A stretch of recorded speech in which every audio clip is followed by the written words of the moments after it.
អ្នកស្រុកបាត់ដំបងហើយចុះពេលហ្នឹងស្រាប់គេប្រកាសថាបេក្ខភាពសុនប៊ុនរិទ្ធមកពីកំពង់ស្ពឺលោកគឺជាបេក្ខជនខេត្តកំពង់ស្ពឺក្អែកខ្មៅចូលស្រុកខ្មែររងទុកកម្មអស់ពេល3ឆ្នាំជាង5 3ខែបេក្ខជនសុនប៊ុនរិទ្ធសូមជូននៅចម្រៀងសម័យមួយបទដែលមានចំណងជើងថាអាសាច់ជូនម្ដាយកូនសូមអាសាច់ជូនម៉ែអាសាច់ជូនម្ដាយពូសុនប៊ុនរិទ្ធគឺជាម្ចាស់ជ័យលាភីលេខ1ដែរនៅក្នុងឆ្នាំ1995ដូចគ្នាតែនៅក្នុងផ្នែកចម្រៀងសម័យមើលឃើញស្រុកខ្មែរពីកំពូលភ្នំឃើញហើយមិនយំគង់ស្រទិញភ្នែកកំពូលភ្នំស្រួនខ្ញុំសែនសង្វែងពេលនាងម៉ែបើទៅណាបាត់ហើយ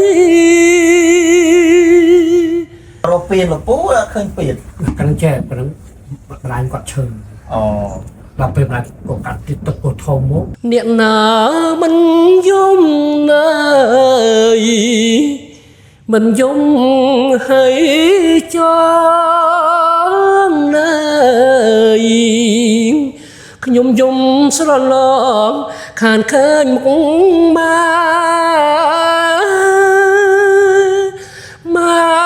អើយម៉ែចាំងជរីណាហើយម៉ែអើយប្រត់ស្លាប់ឬប្រត់រងម៉ែជ័យលាភីលេខ1ដូចគ្នាដែរនេះគេហៅថាលេខ1ប៉ះលេខ1លេខ1ផ្នែកខាងភ្លេងបុរាណប្រលប់មកអាយនេះផ្កាយព្រាតកូនអើយកោអាត្រៀតណាអើយនេះផ្កាយជុំមកមេបាតូចធំជុំជាវអខាន់ស្លាពូសុនប៊ុនរិទ្ធហាក់បីដូចជីវិតរៀងកំសត់បន្តិចខ្សែជីវិតជ័យលាភីពេញបានកមកក្រុងហើយនឹងទឹកស្អ៊ីវទឹកត្រីប្រេងឆាបាទហើយនឹងអំបិលប្រហុកឃើញគាត់រៀងកំសត់លោកពូគាត់ធ្វើការខាងសន្តិសុខអីកន្លែងក្រុមហ៊ុនណាប៉ុន្តែស្រាប់តាមរយៈនេះក៏បាត់លពូទៅតែក៏ស្រែកទីផុតស្រាវជ្រាវរកឃើញហើយបើយើងទៅជីវិតខ្ញុំតារាដែរដែលថាតារាដូចថាតារាកំសត់ចាំបើថាខ្ញុំចង់ឯងនិយាយតាមត្រង់ទៅបាន5-4-5,000អីហ្នឹងបងឲ្យដល់ពេលចឹងទៅយើងមួយថ្ងៃហ្នឹងស្អែកឡើងដុំទៅ5,000ទៀតបានហូបចុកឧទាហរណ៍លៀងទៅហូបតាមតារាអូនណាព្រំលីខិតណាយដាច់ឡើយគិតកំរិតឲ្យខ្ញុំស្គាល់តែទុកស្គាល់តែវិបត្តិពុំដែរបានសុខជួបស្គាល់តែទុងជីវិតខ្លាចផ្សាងដើសូមគោរពជម្រាបសួរបងប្អូនទាំងអស់គ្នាជម្រាបសួរដៃមកជាហៀងបងប្អូនដោយសារតាដៃម្ខាងទៀតកំពុងតែបើកឡានអូនកាដៃម្ខាងបើកឡានហើយខ្ញុំដៃម្ខាងកាន់ដងកាមេរ៉ាបងប្អូនម្នាក់ម្យ៉ាងបាទបងប្អូនក្រោយពីវីដេអូមួយបងប្អូនណាក្រោយពីវីដេអូយើងទៅជួបលោកគ្រូសុទ្ធសាវុធដែលជាអធិរាជសម្លេងភ្លេងការហើយដើម្បីកុំឲ្យគេហៅថាដាច់សាច់រឿងបងប្អូននៅមានលោកពូដែលជាតារាចម្រៀងគេហៅថាម្ចាស់ជ័យលាភីលេខ1ម្នាក់ទៀតចាផ្នែកសម័យចម្រៀងសម័យនៅក្នុងឆ្នាំ1995ដូចគ្នាចាព្រោះលោកគ្រូសុទ្ធសាវុធគឺជាជ័យលាភីលេខ1នៅក្នុងចម្រៀង ផ្លែបុរាណ បាទបុរាណដល់ពេលលោកពូសុនបុណរិទ្ធគឺថាជាជ័យលាភីលេខ1នៅក្នុងចម្រៀងសម័យនៅក្នុងឆ្នាំ1995ដូចគ្នាបាទន័យថាក្រោយពីគាត់ប្រឡងជាប់ជាម្ចាស់ជ័យលាភីលេខ1ប៉ុន្តែអ្វីដែលគេចាប់អារម្មណ៍ខ្លាំងហ្នឹងអូនកាអធិរាជសម្លេងភ្លេងការគឺគាត់ល្បីល្បាញក្រោយពីប្រឡងជាប់មកគាត់ប្រកបអាជីពការងារជាសិល្បៈចម្រៀងភ្លេងការណាចាប៉ុន្តែលោកពូសុនបុណរិទ្ធហាក់បីដូចជាអភ័ព្វឬក៏កំសត់បន្តិចដោយសារតែក្រោយពីសម្លេងរបស់គាត់នឹងល្អ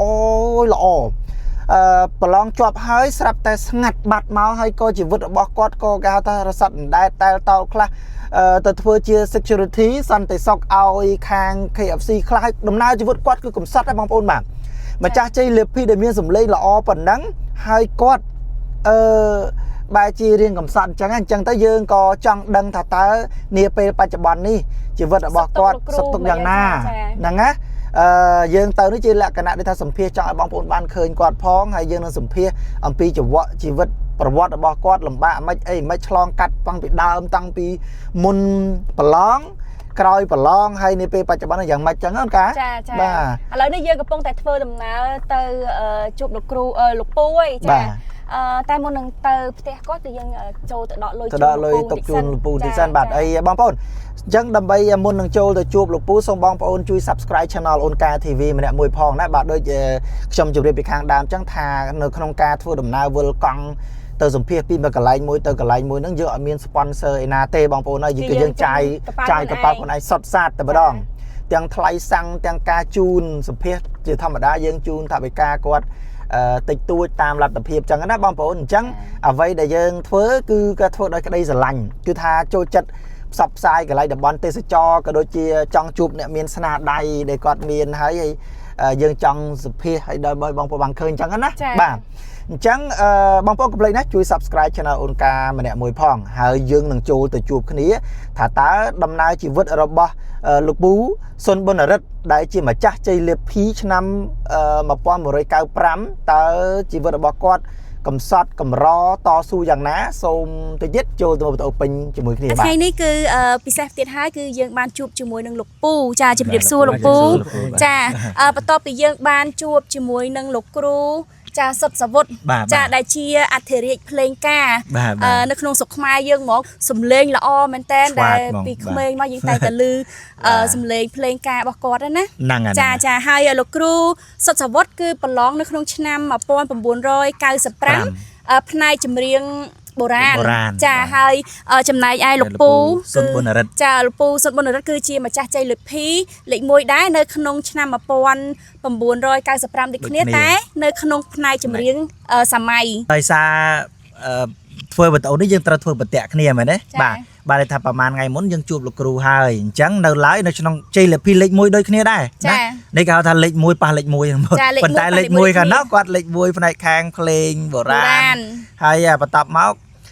គាត់ក៏ប្រកបអាជីពជាគ្រូជាអ្នកចម្រៀងភ្លេងការជាហូរចាហែមកប៉ុន្តែលោកពូសុនបុណរិទ្ធហាក់បីដូចជីវិតរៀងកំសត់បន្តិចដូច្នេះហើយខ្ញុំគិតថាវីដេអូនេះក៏គួរឲ្យចាប់អារម្មណ៍បងប្អូនអាចតាមដានអំពីខ្សែជីវិតជ័យលាភីលេខ1យើងដែរណាបាទហើយអ្វីដែលតាក់ទាញចិត្តខ្ញុំខ្លាំងមែនទែនថាត្រូវតែរកលោកពូឲ្យឃើញនោះចាសំឡេងរបស់គាត់ជំនាន់ហ្នឹងគាត់គឺស្រែកមកឆ្វាចមកជាពិសេសបត់មួយបត់ដែលនរណាក៏ចាប់អារម្មណ៍ដែរបត់អាសាច់ជូនម្ដាយកាលជំនាន់ហ្នឹងគឺថាបត់ឲ្យឡើងតឹងហើយគាត់ស្រែកឡើងធូជំនាន់ហ្នឹងណាបាទហើយអញ្ចឹងទៅក៏ចាប់អារម្មណ៍ខ្លាំងមែនទែនហើយថ្ងៃមួយក៏បានបងយុនយ៉នទៀតចាបងយុនយ៉នទៀតបងយុនយ៉នគាត់ណែនាំទៅចំណានហើយសភាលោកគ្រូភ្លេងការហើយត្រូវតែរកជីលាភីមួយទៀតចាហើយឃើញគាត់រៀងកំសត់លោកពូគាត់ធ្វើការខាងសន្តិសុខអីកន្លែងក្រុមហ៊ុនណាប៉ុន្តែស្រាប់តែមួយរយៈនេះក៏បាត់លោកពូទៅតែក៏ស្រែកទីផុតស្រាវជ្រាវរកឃើញហើយបងប្អូនឥឡូវយើងមកជួបលោកពូជាមួយគ្នាណាលោកពូជម្រាបសួរតាថ្មីបាទលោកពូបាទអីលោកពូអីសុខទុក្ខយ៉ាងណាដែរសប្តាហ៍ថ្ងៃនេះលោកពូបាទសុខទុក្ខរឿងសុខទុក្ខជាធម្មតាអូនប៉ុន្តែថាអ្វីថាយើងសុខទុក្ខយើងថា ដូចថាជារឿងដូចថាយើងលើកខ្វះដូចថាខាតតិចតួចអញ្ចឹងណា បាទរឿងសុខទុក្ខជារឿងធម្មតា រឿងធម្មតា បាទ ចាលោកពូចង់មុននឹងសាកសួរអំពីប្រវត្តិនៃការចូលប្រឡងរបស់លោកពូក្មួយទាំងពីរក៏ចង់ដឹងពាក់ព័ន្ធជាមួយនឹងស្រុកកំណើតកើតជាលោកពូគឺនៅខាងណាដែរ ស្រុកកំណើតកើតជារបស់ខ្ញុំគឺអ្នកស្រុកបាត់ដំបងយើង បាត់ដំបងនេះ បាទបាត់ដំបងយើង អ្នកស្រុកបាត់ដំបងហើយចុះពេលហ្នឹងស្រាប់គេប្រកាសថាបេក្ខភាពសុនបុណ្យរិទ្ធមកពីកំពង់ស្ពឺ ចា ណា ចា មិនទៅវិញ នឹងមិនវិញលោក រឿងចេះខ្ញុំសូមបញ្យល់បងអូនទាំងពីរសិនណា បាទ រឿងហ្នឹងការដែលខ្ញុំអត់ខឹងគាត់ទេបាទខ្ញុំជម្រាបលោកពូដែលនៅបណ្ដាខេត្តកំពង់ស្ពឺហ្នឹងណាខ្ញុំអត់ខឹងគាត់តែខ្ញុំជួយត្រេកអរវិញទេដែលបាទដែលលោកពូឲ្យខ្ញុំបានមានគេឈ្មោះ បាទដូចថាលោកពូដែលនៅខេត្តនៅខេត្តកំពង់ស្ពឺហ្នឹងណា បាទ គាត់បាននិយាយទៅថាយើងអរគុណគេដែរ បាទ យើងនៅខេត្តបាត់ដំបងទេពេលនោះយើងទៅតាមក្រុមតន្ត្រីភ្លេង អូ គេឲ្យយើងទៅច្រៀងជាក្រុមភ្លេងទៅនៅក្នុងបាររ៉ាសរងគេហ្នឹងណា នៅខេត្តកំពង់ស្ពឺ បាទនៅខេត្តកំពង់ស្ពឺហ្នឹងហើយរយៈពេលនោះដល់ពេលខ្ញុំទៅនោះក៏ខ្ញុំមានបំណងថាអត់ចង់ដូចថាយើងអត់ដឹងណាយើងថាគេប្រឡងឆ្នាំ95គេជ្រើសរើសអធិជនដែលជ្រើសប្រឡងចម្រៀងឆ្នាំ95ទេ បាទ តែខ្ញុំលើតាមអ្នកភ្លេងគេថាបើឯងចង់ដាក់ប្រឡងចម្រៀងគេនឹងអាចជួយបាន បាទ ចា អញ្ចឹងខ្ញុំថាចេះខ្ញុំគិតមិនសិនណាខ្ញុំថាដាក់យ៉ាងម៉េចបើយើងអ្នកបាត់ដំបងហើយណាមួយខេត្តហ្នឹងជាខេត្តកំពង់ស្ពឺខ្ញុំជាអ្នកបាត់ដំបងគាត់ថាយើងមករស់នៅច្រៀងជាអចិន្ត្រៃយ៍គាត់ថាយើងមកក្នុងរយៈពេលថាគេបង្កើតបាបកើតអីចឹងណាហើយយើងមករត់ដើម្បីបើនិយាយទៅយើងរត់បាទរត់ជាមួយជីវិតបាទដល់ពេលអញ្ចឹងទៅគេឲ្យយើងហ្នឹងខាងទៅប្រឡងចម្រៀងខ្ញុំក៏ប្រកែកជាមួយអ្នកភ្លេងដែរខ្ញុំថាឲ្យទៅប្រឡងយ៉ាងម៉េចទីសំខាន់គឺខ្ញុំអ្នកបាត់ដំបងហើយកាលណាឲ្យខ្ញុំទៅប្រឡងចម្រៀងក្នុងខេត្តតំណាងឲ្យខេត្តកំពង់ស្ពឺ ចឹងថ្ងៃក្រោយអ្នកបាត់ដំបងគេស្គាល់មុខខ្ញុំក៏ថាដូចពាក្យអូននិយាយចឹងណាដូចថាពាក្យអធិជននិយាយខាងគេថាចេះ បាទនៅខេត្តបាត់ដំបងទេហេតុអីបានតំណាងឲ្យខេត្តកំពង់ស្ពឺវិញ បាទដល់ពេលគេជួបខ្ញុំក៏ថាចេះណាគេចង់និយាយថាគេមិនឆ្លើយយើងណាគាត់ថាគេបងយើងទៅក៏គេមិនប្អូនយើងគេបងយើងថាណាអញកោតឯងនៅខេត្តឯបាត់ដំបងសោះបើជាដាក់នៅខេត្តគេហើយខ្ញុំបញ្យល់ប្រាប់គាត់ទៅមកថាអូអញ្ចឹងមកគាត់ដឹងរឿងបាទដល់គាត់ដឹងរឿងទៅគាត់ថាគាត់ក៏ហីទៅណាបាទខ្ញុំក៏ធម្មតាថាមានគេហៅរឯងចូលច្រៀងចូលអីគេអត់ខ្ញុំក៏រៀងស្ងាត់បន្តិចដែរណាខ្ញុំថាធម្មតាកាលពីខ្ញុំធ្លាប់ច្រៀងបុថាបាត់ដំបងនេះណាខ្ញុំធ្លាប់ប្រឡូកចម្រៀងកាលពីខ្ញុំមិនតាន់បានទៅច្រៀងនៅខេត្តកំពង់ស្ពឺបាទអញ្ចឹងពេលដែលខ្ញុំចប់ឆ្នាំ95ហ្នឹងរហូតដល់ពេលខ្ញុំមកបាត់ដំបងគាត់ថាយើងនិយាយចំទៅថាបើនិយាយទៅដែលគេអ្នកភ្លេងទាំងអស់ដែលគេបានចាប់លេងអញ្ចឹងណាបាទមិនថាគេមិនស្គាល់ទេគេស្គាល់យើងដែរចាប៉ុន្តែរយៈពេលនោះថាគេមានត្រៀបទៅនឹងឲ្យមួយយើងផងហ្នឹងហើយឲ្យយើងទៅត្រៀបទៅនឹងមួយគេមិនបើយើងស្គាល់ទីដៅគេអត់ស្គាល់លេខគេបាទលោកថាតាឧទាហរណ៍ដូចបងអូនចឹងទាំងពីរអញ្ចឹងណាមកទំនាក់ទៅមុនទៅនេះសម័យនេះគឺសម័យទូរស័ព្ទបាទលោកការខ្ញុំប្រឡងចម្រៀងអូនសុំតោដូចខ្ញុំនិយាយចឹងទីក្រុងយើងអត់បានរីកចម្រើនទេលោកថាលកិច្ចលកាឧថាវាខ្វះមុខខ្វះក្រោយអ្វីក៏ដោយវាអត់តាន់ជឿនសម័យទេបាទសម័យនេះយើងចង់ជួបគ្នាតាមដូចថាខ្ញុំស្រុកបើយើងទៅខ្ញុំអត់សូវស្គាល់អាភាសាគេថា live អនឡាញឲ្យយើងយកស្គាល់ទេតែក្នុង Facebook ក្នុងអីចឹងដល់ពេលជួនកាលហេតុនិយាយខ្លាចវាខុសខុសត្រង់ដូចថាគេនិយាយ Facebook ចឹងយើងអត់តាន់ចាប់អារម្មណ៍ថា Facebook ស្អីគេចឹងដល់ពេលសប្បាយយើងចេះប្រើទូរស័ព្ទបាត់ដឹងថា Facebook អីវិញគេឲ្យយើងដាក់អីចឹងអូននិយាយតាមចឹងអត់យល់បាទអរគុណពូបាទអញ្ចឹងបងប្អូនទាំងអស់គ្នាខ្ញុំចាប់ផ្លឹកនឹកឃើញដល់អញ្ចេះទេកាលពីលោកពូប្រឡងនៅក្នុងឆ្នាំ1995លោកពូស្គាល់លោកគ្រូបាទកាលហ្នឹងឮឈ្មោះការប្រឡងរបស់លោកគ្រូភ្លេងការលោកគ្រូសុទ្ធសវុតទេបាទស្គាល់ខ្ញុំស្គាល់គាត់ស្គាល់គាត់ដែរស្គាល់តាមរយៈជេខ្ញុំអត់តាន់ស្គាល់ទីលំនៅគាត់ទេខ្ញុំស្គាល់តាមរយៈពួកម៉ាក់ខ្ញុំពួកម៉ាក់ខ្ញុំហ្នឹងគេធ្វើគ្រូបង្រៀនអញ្ចឹងណាគេធ្លាប់ចេញចូលផ្ទះហ្នឹងគេស្គាល់ទាំងបើនិយាយទៅស្គាល់ទាំងឪសុទ្ធទាំងកូនអញ្ចឹងណាដល់ថ្ងៃមួយខាងជិះម៉ូតូទៅថាជិះម៉ូតូមួយគេហ្នឹងគេប្រាប់ខ្ញុំទេ ដល់ពេលទៅក៏ជួបគ្នាចែកដន់អូន បាទ ថារត់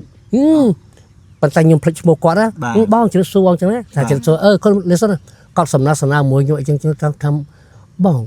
ងអញក៏សួរទៅសួរមកអញ្ចឹងណាគាត់ថាជិះថា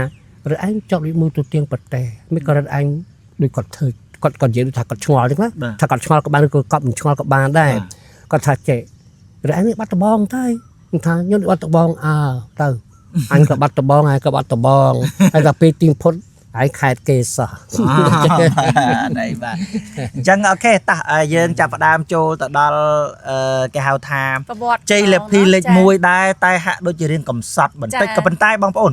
យើងច្បាស់ជាចង់ដឹងហើយតើដំណើរជីវិតកំសត់របស់គាត់តាំងពីដើមមករហូតដល់នាពេលបច្ចុប្បន្ននេះយ៉ាងម៉េចយើងនឹងសាកសួរពីមួយដំណាក់កាលទៅមួយដំណាក់កាលលពូមុននឹងចូលទៅប្រឡងនៅក្នុងខ្លាយទៅជាម្ចាស់ជ័យលាភីណាតើលពូចាប់ដើមចេះច្រៀងនឹងពីជំនាន់ណាជំនាន់ណីមកដែរបាទ ចេះអូនកាលនេះខ្ញុំនៅរៀនទេ បាទ ខ្ញុំនៅរៀនប៉ុន្តែខ្ញុំទុំអមថាពីដើមយើងរៀនកម្រិត1 ចា ដល់គេឲ្យយើងឡើងមកកម្រិត2 បាទ តែគេមានគ្រប់តន្ត្រីគេមួយតន្ត្រីភ្លេងហ្នឹងណានៅចំការសាឡុងយើងហ្នឹងភូមិប្រំដួលហ្នឹងដល់ពេលឲ្យខ្ញុំក៏យើងមានបដិស័យចម្រៀងអូន បាទ ដល់យើងមានបដិស័យចម្រៀងខ្លាំងទៅយើងក៏ធម្មតាយើងឡើងប្រទីងបតងឥឡូវឆាកគេហ្នឹងណាទៅគេសួរថាហើយចេះច្រៀងអត់បើហើយចេះច្រៀងឲ្យហើយច្រៀងបើហើយមិនចេះច្រៀងហើយចាញ់ចិត្តយើងចេះអញ្ចឹងខ្ញុំថាសុំទោសខ្ញុំសុំបើកមើលសភៅតិចមើលនឹងខ្ញុំរៀនបានអសចេះខ្លះហើយបាទដល់ពេលខ្ញុំបើកសភៅទៅសភៅគេកណ្ដាស់ហ្នឹងអូន កណ្ដាស់ហ្នឹង បាទ សុទ្ធបត់ចម្រៀងមើលមានសម្បត្តិមានការស្រែកអញ្ចឹងណា បាទ ខ្ញុំថាអូយបត់នេះចេះបត់នេះចេះបត់នេះចេះបត់ចេះហើយអានេះគេស្ដាប់ទៅអីក៏អួតមែនអីបត់អីក៏ចេះអីបើចេះខ្ញុំថាខ្ញុំចេះមែនតាលើបើឲ្យចេះមកសភៅហ្នឹងអញអាយមកសភៅហ្នឹង អូ បាទ មកសភៅមិនចេះតិចបត់ បាទហើយដល់ពេលគេឲ្យខ្ញុំច្រៀងបត់កៅសារ៉ាត់ អូ អាបត់សូរិយាកងព្រៃ បាទ យកប្រឡងបត់អាសាច់ជូនម្ដាយបត់លោកតាស៊ីសមុទ្រ ខ្ញុំនិយាយដំណាក់កាលដែលខ្ញុំបន្តចូលប្រឡងចម្រៀងណាបាទដល់ពេលហើយលក្ខណៈហ្នឹងគេថាបើឲ្យចេះច្រៀងទាំងអស់ហ្នឹងឲ្យមកក្បាលហ្នឹងខ្ញុំថាចង់ភ្នាល់អូយូ និយាយចឹងខ្ញុំថាចង់ភ្នាល់ទៅគេប្រាប់នេះភ្លេងគ្នាគេហៅគ្នាអាតែអាចឹងណាវ៉ារ៉ាន់ណាគេអាមុនអួតមែនគេសុទ្ធថាវាចេះច្រៀងចេះរំអីចឹងណាគេថាអត់តនេះថាលើចេះបាត់នេះអត់ថាហេមិនចេះបាត់នេះចេះអត់វានិយាយអួតមែនទៅក៏គេប្រាប់គ្នាគេបាន ណាក៏ចេះបាត់ណាក៏ចេះគេថាអួតបណ្ដោយ បាទ ចា ដល់ពេលគេថាដល់ពេលយើងច្រៀងទៅគេថាទុំមិនធម្មតាអានេះអួតបានគេមែន ច្រៀងបត់អីដែរមួយហ្នឹង ដល់ពេលជឿបាត់បាត់អីបាត់នឹកឡើងសែនស្ដាយ នឹកឡើងសែន បាទបាត់នេះ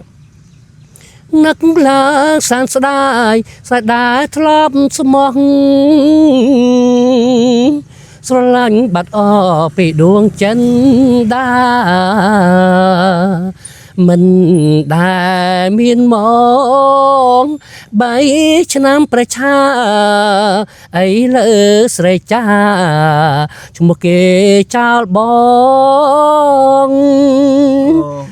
ការไปដើមស្រីយើងដូចអូននិយាយថាឆ្វាចប៉ុណ្ណឹង កម្លាំងពេញ បាទហើយ ដោយសារពីដើមលោកគ្រូអាយុនៅតិច បាទតិច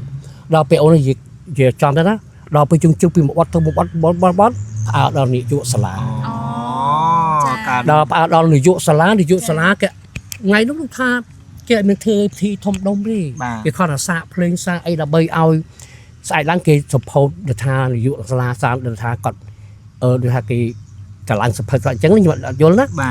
បាទហើយគេឲ្យខ្ញុំនឹងមកច្រៀងជាតំណាងដល់ពេលច្រៀងទៅខ្ញុំក៏នឹកឃើញថាក៏ពួកខាងគេជំរាបក្នុងທາງលោកគ្រូខ្ញុំចង់បង្កើតក្រុមត្រីមួយដល់លោកគ្រូក៏និយាយទៅលោកគ្រូគាត់ឈ្មោះលោកគ្រូប៉ែនសុខាហ្នឹងគាត់នាយកសាលាហ្នឹងណាគាត់នឹងគាត់តំណែងនិយាយត្រូវគ្នាគាត់បានទិញពីភ្លេងទិញអីមកណាបានទិញភ្លេងមកក៏គេបង្កើតជាក្រុមភ្លេងបាទព្រោះគេហៅខ្ញុំទៅច្រៀងខ្ញុំមកកំពុងរៀនអញ្ចឹងគេយកមកថ្មគប់គប់គេខាត់ចូលទៅខាត់គ្រូថាឲ្យចាដល់ពេលខ្ញុំអាប្រឡោះភ្លេងអញ្ចឹងខ្ញុំកំពុងរៀនអញ្ចឹងសាប់ព្រឹកផាំងហៅគ្រូគាត់ងើបចេះចុះនោះគេគប់អីសាច់ជម្រាបទៅឃើញអាពុកមានពួកម៉ាក់ឌីអាមួយថាប្រថាំងឯងអួតមិនអញ្ចឹងណាបាទហៅច្រៀងបដាក៏ចូលដល់ថ្នាក់ប្រឡងចម្រៀងដល់ថ្នាក់ប្រឡងចម្រៀងអូនឯងបីឆ្ ឆ្នាំ1988 ចំណន់ដែលខ្ញុំច្រៀងហ្នឹងគឺខ្ញុំច្រៀងណាខ្ញុំច្រៀងអតីតរោងកុនហាប់ឈុនបាទដល់ពេលហើយខ្ញុំក៏ប្រឡងចម្រៀងហ្នឹងក៏ខ្ញុំមិនមែនថាខ្ញុំទៅចង់ប្រឡងដែរដូចអញ្ចឹងទីបំផុតពួកម៉ាក់អ្នកភ្លេងថាអរេឥឡូវគេអ្នកភ្លេងគេកំពុងប្រឡងយកភ្លេងកាលហ្នឹងគេដាក់សិស្សសាលាទាំងអស់អូនគេជ្រើសរើសភ្លេងទាំងអស់អ្នកគេប្រឡងតាំងពីបុរាណគេប្រឡងអីចឹងប្រឡងតន្ត្រីដាក់ប្រឡងតន្ត្រីហ្នឹងនៅបឋមសិក្សាការសម្រាប់នោះក៏ដាក់ពាក្យប្រឡងដែរដាក់ពាក្យប្រឡងគេឲ្យខ្ញុំប្រឡងខាងសម័យទៅគេប្រឡងខាងភ្លេងចឹងបាទអូនហើយក៏ប្រឡងចឹងទៅក៏វាជាប់ប្រឡងពីយើងរសាពីអាពីជំនួសគេបរុចោលរហូតចំណាត់ថ្នាក់លេខ1ប្រចាំបាត់ដំបងជាងឆ្នាំបាទឆ្នាំ1988នេះខ្ញុំជាប់បត់ចំណាត់នេះគេហៅចំនួនបដិវត្តយើងណាបាទបត់ប្រឡងជាប់លេខ1ហ្នឹងបាទបដិវត្តក៏បត់បត់ក្អែកខ្មៅចូលស្រុកឯកខ្មៅចូលស្រុកបត់ហ្នឹងឯងធ្វើឲ្យលោកពូជាប់លេខ1ប្រចាំបាត់ដំបងបាទតំណាងបត់ហ្នឹងដូចខ្ញុំដូចបត់តំណាងអាសាច់ជុំម្ដាយអញ្ចឹងប៉ុន្តែដល់ពេលសម័យយើងថាប្រហែលជាបាត់ឬក៏នៅមិនដឹងណាឯកអីគេចេះក្អែកខ្មៅចូលស្រុកលោកពូនៅចាំមកប្រយោគ2វាចង់ភ្លេចដែរណាគាត់តែចេះក្អែកខ្មៅចូលស្រុកខ្មែររង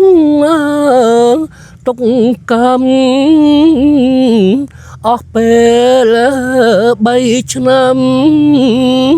ជាង5 ខាខ្មែររងទុកវេទនាខ្លោចផ្សាប្រត់ប្រាស់គ្រួសារទីដឹងថាចង់ភ្លេចអូនបត់ន័យមានន័យមែនហើយជាងចង់ជុំដែរអូនអូបត់ហ្នឹងលក្ខណៈដូចថា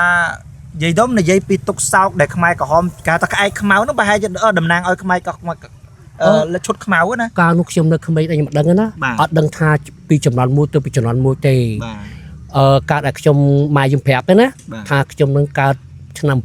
1964ដល់ពេល64ដល់ពេលខ្ញុំអត់ដឹងទេដល់គេថាចិត្តម៉ានអីចិត្តម៉ានអីចិត្តម៉ានថាដូចថាវាប្រែប្រួលប្រទេសជាតិយើងទៅ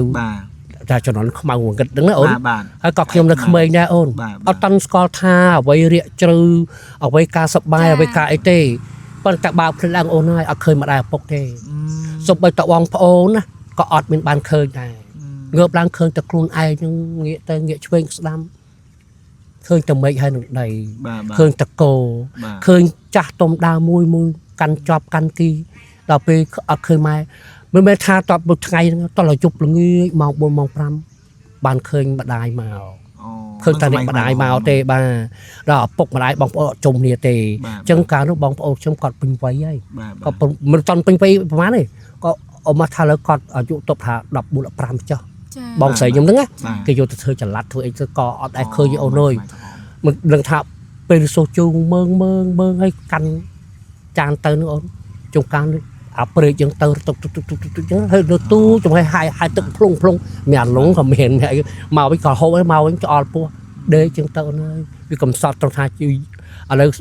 ដូចសម័យនេះអូនសូមឲ្យតកូនក្មេងឥឡូវកើតមកវាចេះចឹងថាឆ្លាតណាស់ហើយជើងវាថាយើងថាយើងអាចគោចឹងបាទលោកពូមានបងប្អូនប៉ុន្មានអ្នកដែរបងប្អូនខ្ញុំនិយាយទៅ5 នាក់5 នាក់អញ្ចឹងគាត់នៅរស់ទាំងអស់ឬមកគាត់ស្លាប់អស់ម្នាក់ហើយបាទស្លាប់អស់ម្នាក់ហើយស្លាប់ទី3ចា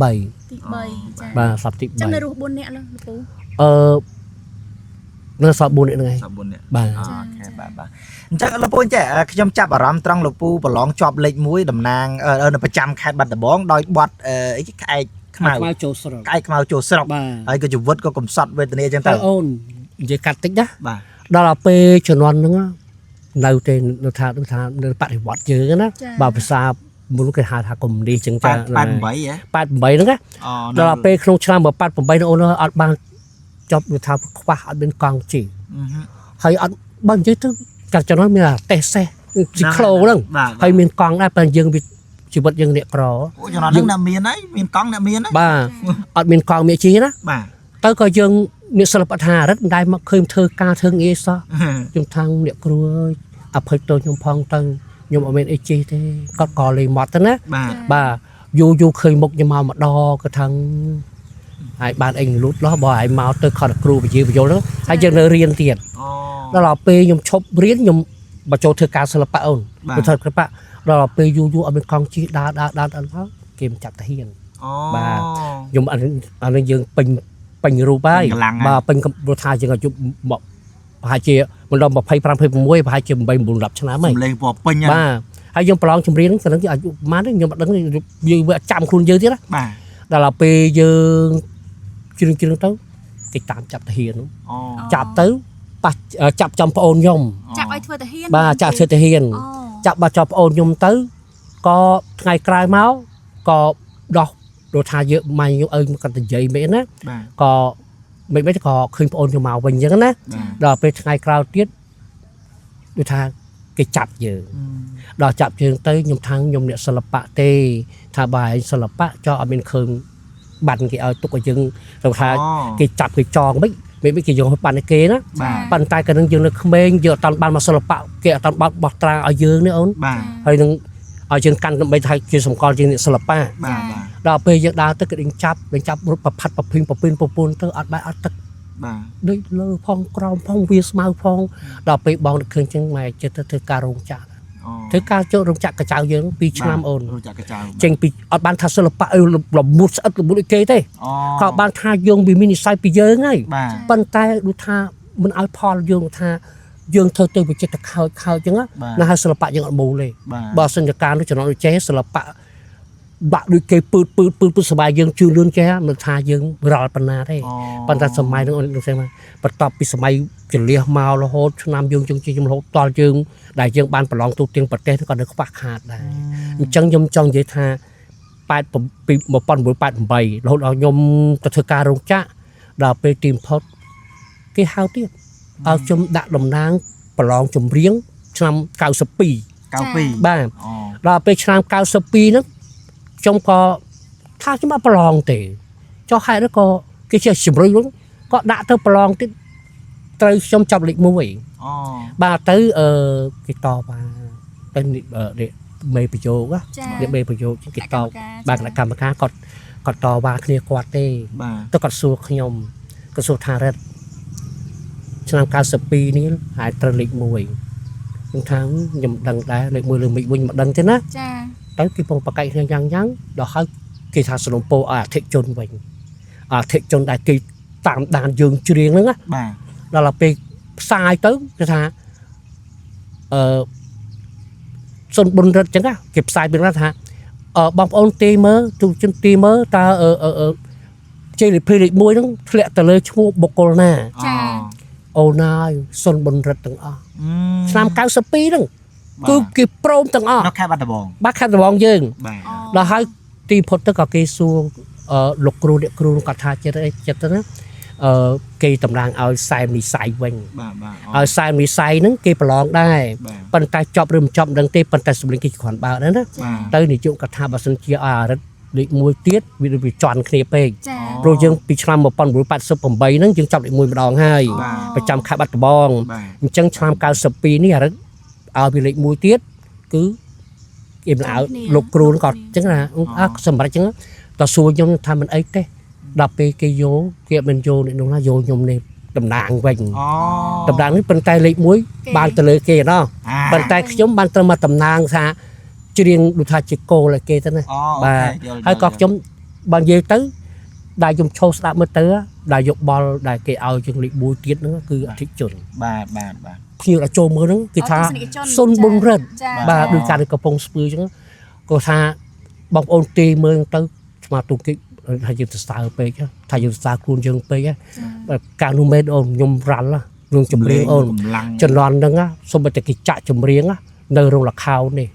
cái chạ tam bông tam tiên á còn là trong lư chân tứ lư thấy ở rom chứ còn là tha bia mình trôi chít từng ó hết á mà vẽ tầm mơ rong con ở tập bọt na cái chuyên không về tam trăng tới cho nó cái là bấy á là bấy lùng văn để bong lùng văn đi ở để bong chào chụp văn nhé ta ហើយចរន្តយើងបើយើងទៅកាលនោះវាដូចខ្ញុំត្រឡប់មកវិញកាលយើងរៀនទៅតាមបានចូលសិល្បៈទេយើងដូចចៃកុនអញ្ចឹងខ្ញុំ ដូចចៃកុន ដល់ដោយសារចៃកុនដោយសារមិន មើលកូនឲ្យលោកគ្រូ បាទទៅមើលរឿងកុនហ្នឹងទៅមើលរឿងកុនមិនមែនថាផ្ដោតទៅមើលរឿងកុនទេផ្ដាប់ចម្រៀង ស្ដាប់ចម្រៀង បាទចោះស្ដាប់ចម្រៀងជុំការស្ដាប់ទៅមកវិញមកដៃផ្ទះ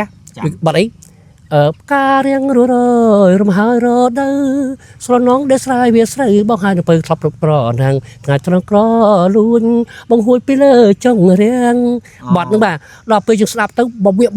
ដល់ពេលជាប់គ្រូឲ្យឡើងច្រៀងជាជីចឹង ព្រោះបត់នេះ បាទដល់ជាងទៅចេះទៅមុខបាទខ្ញុំនិយាយទៅថាចេះបន្តអូនរហូតដល់ខ្ញុំបានឆ្នាំ88 92ហ្នឹងរហូតដល់ទៅទៅអូនបើយើងទៅជីវិតខ្ញុំតារាដែរដែលថាតារាដូចថាតារាកំសត់ កំសត់ ចា លពូ ចា អូខេលពូចេះដល់ពេលនិយាយរឿងតារាកំសត់ដូចប្រវត្តិបងលពូតស៊ូចឹងខ្ញុំនឹកទៅដល់សម័យប្រឡងចាស់ចូលទៅដល់សម័យលពូឆ្នាំ95 ចា ដែលលពូទៅប្រឡងដែលគេប្រកាសថាពិធីការនីសំលេងគាត់ព្រោះលពូណោះសំលេងគាត់ឆ្វាចអីបែកកជនព្រោះណា 95បាទសំលេងគាត់ក៏និយាយមកចេះបេក្ខជនសុនប៊ុនរិទ្ធបានបកស្រាយនៅចម្រៀងមួយបទក្រំចំណងជើងថាអាសាច់ជូនម្ដាយ ណាង គាត់ឈ្មោះទេខ្ញុំ បាទខ្ញុំក៏មិនស្គាល់ឈ្មោះដែរតែសលេងព្រោះ គាត់ស្អាតណា ស្អាតដែរជួបស្គាល់ស្អាត បាទរៀងគាត់ដូច នៅទីការនីចឹងហ៎ បាទរៀងដូចគ្នាដូចដែរ ស្អាតចឹងស្អាត មុខ ភ្លឹង ប្លង់ប្លង់ អូប្លង់អញ្ចឹងចេះមើលអូនកាឥឡូវចេះលពូសម័យថាគាត់ជាពិធីការនីចោះប្រកាសឲ្យលពូសុនបណ្ឌិតច្រៀងបទខ្ញុំសុំឲ្យលពូច្រៀងបទអាសាច់ជុនម្ដាយមកឃ្លាពីរឃ្លាលពូណា បាទ មកឥឡូវពិធីការនីសូតា ជាបន្តសូមជួបជាមួយនឹងបេក្ខជនសុនប៊ុនរិទ្ធដែលច្រៀងបកស្រាយនៅបទចម្រៀងដែលមានចំណងជើងថាអាសាច់ជូនម្ដាយ លពូចេញមកពុប បាទជម្រាបសួរបាទពុកបាទបងប្អូនទាំងអស់គ្នាបាទសូមជម្រាបបងស្រីខោត្រូវថាភ្លេចណា បាទទូព្រមក៏ខាងទេពេទ្យទូផងបាទ ប៉ុន្តែខ្ញុំសូមបញ្ជាក់អញ្ចឹងទឹកមុខលពូកាលហ្នឹងណា ចា សក់គាត់រៀងបាសខាងលើចេះហើយអាវខ្វ៉ាសេពស អូស្អាតណាស់មើលទៅដល់សង្ហា ដាក់មកអើយទឹកមុខជ្រាវមកណាចមកជឿមានជីវិតណាមរៀលហ្នឹង អត់ទេកាលហ្នឹងឃើញនៅក្នុងវីដេអូលោកគ្រូលោកពូដែលច្រៀងណា អូសង្ មានអារ ហា ម្មណ៍ថាមើលទៅលោកពូបានន័យថា មានបលឹងមានអំណាច គេហៅថាមានភាពជឿជាក់ហ្មងណា ដូចខ្ញុំនិយាយអញ្ចឹងសិល្បៈចម្រៀងបទអាសាច់ជូនម្ដាយហ្នឹងបើនិយាយតាមត្រង់ទៅអូន ចា បទនេះខ្ញុំអត់ចេះទេ អូ អត់ចេះទេ ខ្ញុំធ្លាប់ឮប៉ុន្តែអីអក្ខរាវិរុទ្ធដែលអីហ្នឹងគាត់ថា ចា យកតាមបានចូលនេះណាព្រោះយើងធ្លាប់ទៅឮតែម្ដងប៉ុន្តែអត់ទៅមានវិញ្ញាណមានអីណាអូនដូចខ្ញុំនិយាយអញ្ចឹងណា បាទ វាកំសត់ណាដល់ពេលសុខគេចាក់បាត់អាសាច់ជុំម្ដាយគេចាក់ទៅស្ដាប់ទៅទេសគេឯងដើរទៅនឹងទៅរងកំសត់ព្រោះដល់ពេលស្ដាប់ទៅបានចូលអាកូលបាទស្រឡាញ់ពេញក្នុងចិត្តណា បាទ ដល់ពេលថ្ងៃប្រឡងចម្រៀងអរណាគេតម្រូវឲ្យឯងច្រៀងបទអាសាច់ជុំម្ដាយខ្ញុំក៏ អ្នកបដ ாய் ធ្លាប់ឮបើធ្លាប់ឮអញ្ចឹងយើងអត់ចាំប្រូទេ បាទ អញ្ចឹងក៏អញ្ចឹងមានណាគ្នាចាំទៅជួបបងសិនឆៃយា សិនឆៃយា បាទ កូនរបស់លោកតាស៊ីសមុទ្រ កូនលោកតាស៊ីសមុទ្រនឹង បាទ គាត់ក៏រាក់ទាក់យើងក៏រាក់ទាក់គាត់ណា បាទ ខាងបងប្រុសសុំទោអព្យាស្រ័យផងណាបងមានចាំបត់អាសាច់ជុំម្ដាយបងបើសិនបងចេះចាំខ្ញុំសុំបងឯងគាត់ ចា អូនឲ្យគាត់ទាំងខុសគាត់ទាំងត្រូវគាត់មកដូចថាយើងសុំគេយើងមានការដូចថាខ្លាចចិត្តគេសរសេរផងមើលមុខគេផងអញ្ចឹងក៏បានមកអត់តដូចស្អែកឡើងស្អែកដល់វេនយើងណាយកមកទិញដល់ពេលខ្ញុំច្រៀងខំរនឹកណាគាត់ថាគាត់ស្លាយព្រាមពេលកជនសុនប៊ុនរិទ្ធគាត់ស្លាយខ្ញុំសាច់យកតឹងអត់យកតង់ប៉ុណ្្នឹងទេខ្ញុំសាច់ចេះកូនសូមអាសាច់ជូនមកដាច់ភ្លើងភ្លុប ជឿដាច់ភ្លើង ដាច់ភ្លើងដាច់បាទដាច់ភ្លើងរលគាត់ភ្លុប អុយ ភ្លុបមកទុបភ្លើងបើកមុំហ្វា យ៉ា ដល់បើកឃើញទៅចែដែលបងស្រី ពិធីការនី បាទពិធីការនីហ្នឹងបាទបងអូនបងចានេះគាត់ថាចេះសូមអភ័យទោសប្រិមិត្តទាំងអស់ដែលថាកំពុងតែចាប់អារម្មណ៍ថាកំពុងតែមូលដល់ពេលផ្ដាច់ភ្លើងយើងទៅគាត់និយាយសូរស័ព្ទយើងទៅឲ្យគេស្ដាប់យើងទៅបានគេឲ្យខ្ញុំហ្នឹងចេញម្ដងទៀត ជាម្ដងទៀត ថារដ្ឋា ตรงไปไงตรงพวกไปประหยัดเรียนทางทางยิ้มท่านธรรมดาบ้ายังเราเป็นคำที่บางกระเทตรงเอาไว้แต่ได้สำหรับว่าจริงอย่างนั้นก่อนก่อนสมอาสัตจูนมา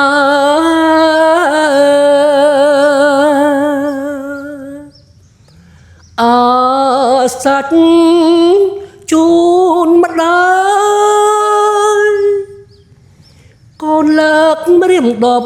จอมเตียงรอหัดคลันชีมรุ่งชีวิตประดัดดอมบ้าเวสนาดองเกิดขนมชรมเร่ร้อมขนมตอ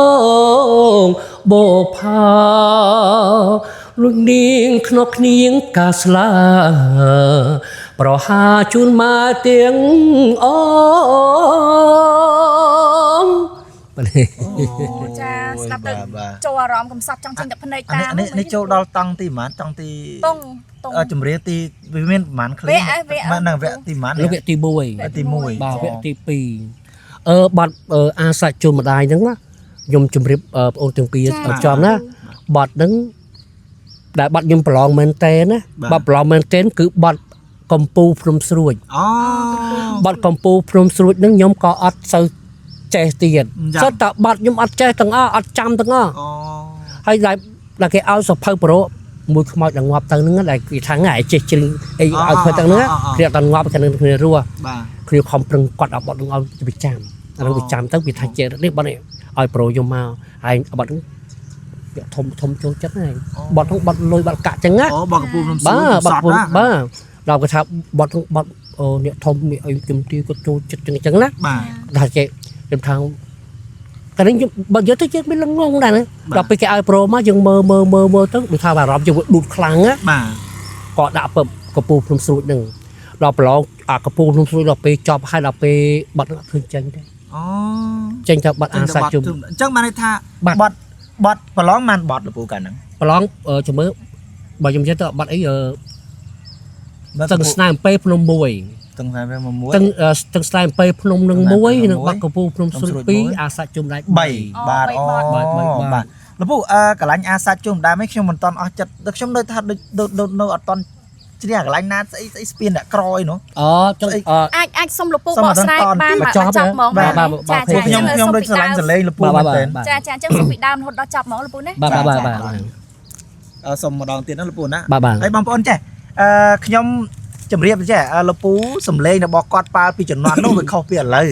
សុខភាពឥឡូវលពូរៀងត្រុតត្រោមមិនដូចជំនាន់មុនទេអញ្ចឹងសំលេងរបស់លពូឥឡូវខ្ញុំស្ដាប់បាញ់មិញណាព្រឺក្បាលហ្មងចុះទម្រាំតែពេលនោះមិនដឹងយ៉ាងណាទៅណោះជិះបានចំជាកៅថាម្ចាស់ជ័យលាភីលេខ1មែនព្រោះស្ដាប់ឥឡូវក៏ព្រោះដែរតែសុខភាពគាត់រៀងខ្សោយបន្តិចក៏ពិតមែនណាបាទចា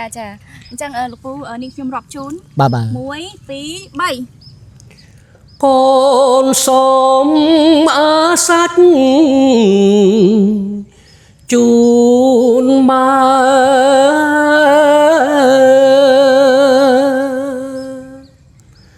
អាសាច់ជូនម្ដាយកូនលើករៀមដបខ្ចប់ទៀងលោហិតក្លិនឈាមរុងជីវិតប្រដិតដំបើវាសនាដងកើក្នុងជ្រមរេរមក្នុងតងបោផាងុចលៀងក្នុងគ្នាងផ្កាស្លាប្រហាជូនម៉ែទៀងអមលោហិតកូនហោធ្ងោប្រាប់ផែនដីលីហើយវណ្ណៈរិកស័យ ដែលស្រីបណ្ដោអត់ឈ្មោះងួយក្លៀងខ្ទួឈាមស្នាមស្នេហ៍ដែលត្រូវរបួងអាសាច់ជូនម៉ែដោយស្មងចំពួងទឹកដងម្ដាយថ្លៃបាតជើងអ្នកមានលើស្ពាននាងក្រម៉ែប្រាំឲ្យកូនត្រដងតស៊ូយូរឆាប់កងផុតអវិជ័យស្នេហ៍ក្មេងចិត្តក្មេងប្រឡាញតាទុករុករៀងរាល់ថ្ងៃកូនអាសាច់ជូនម្ដាយថ្លៃលោកីគង់មិនធរមានសោសៀងងរឹងកូនដឹងទាំងអងខ្លួនទៀបមិនត្រូវឆងពួងក្រៃក្រទ្រូនស្រីទន្ទ្រានសូផ្លេងតែស្រាភាសាសម្រាប់គេមានខ្លួនយើងបីដូនតិរិឆានរស់បានតែនឹងទឹកភ្នែកហើ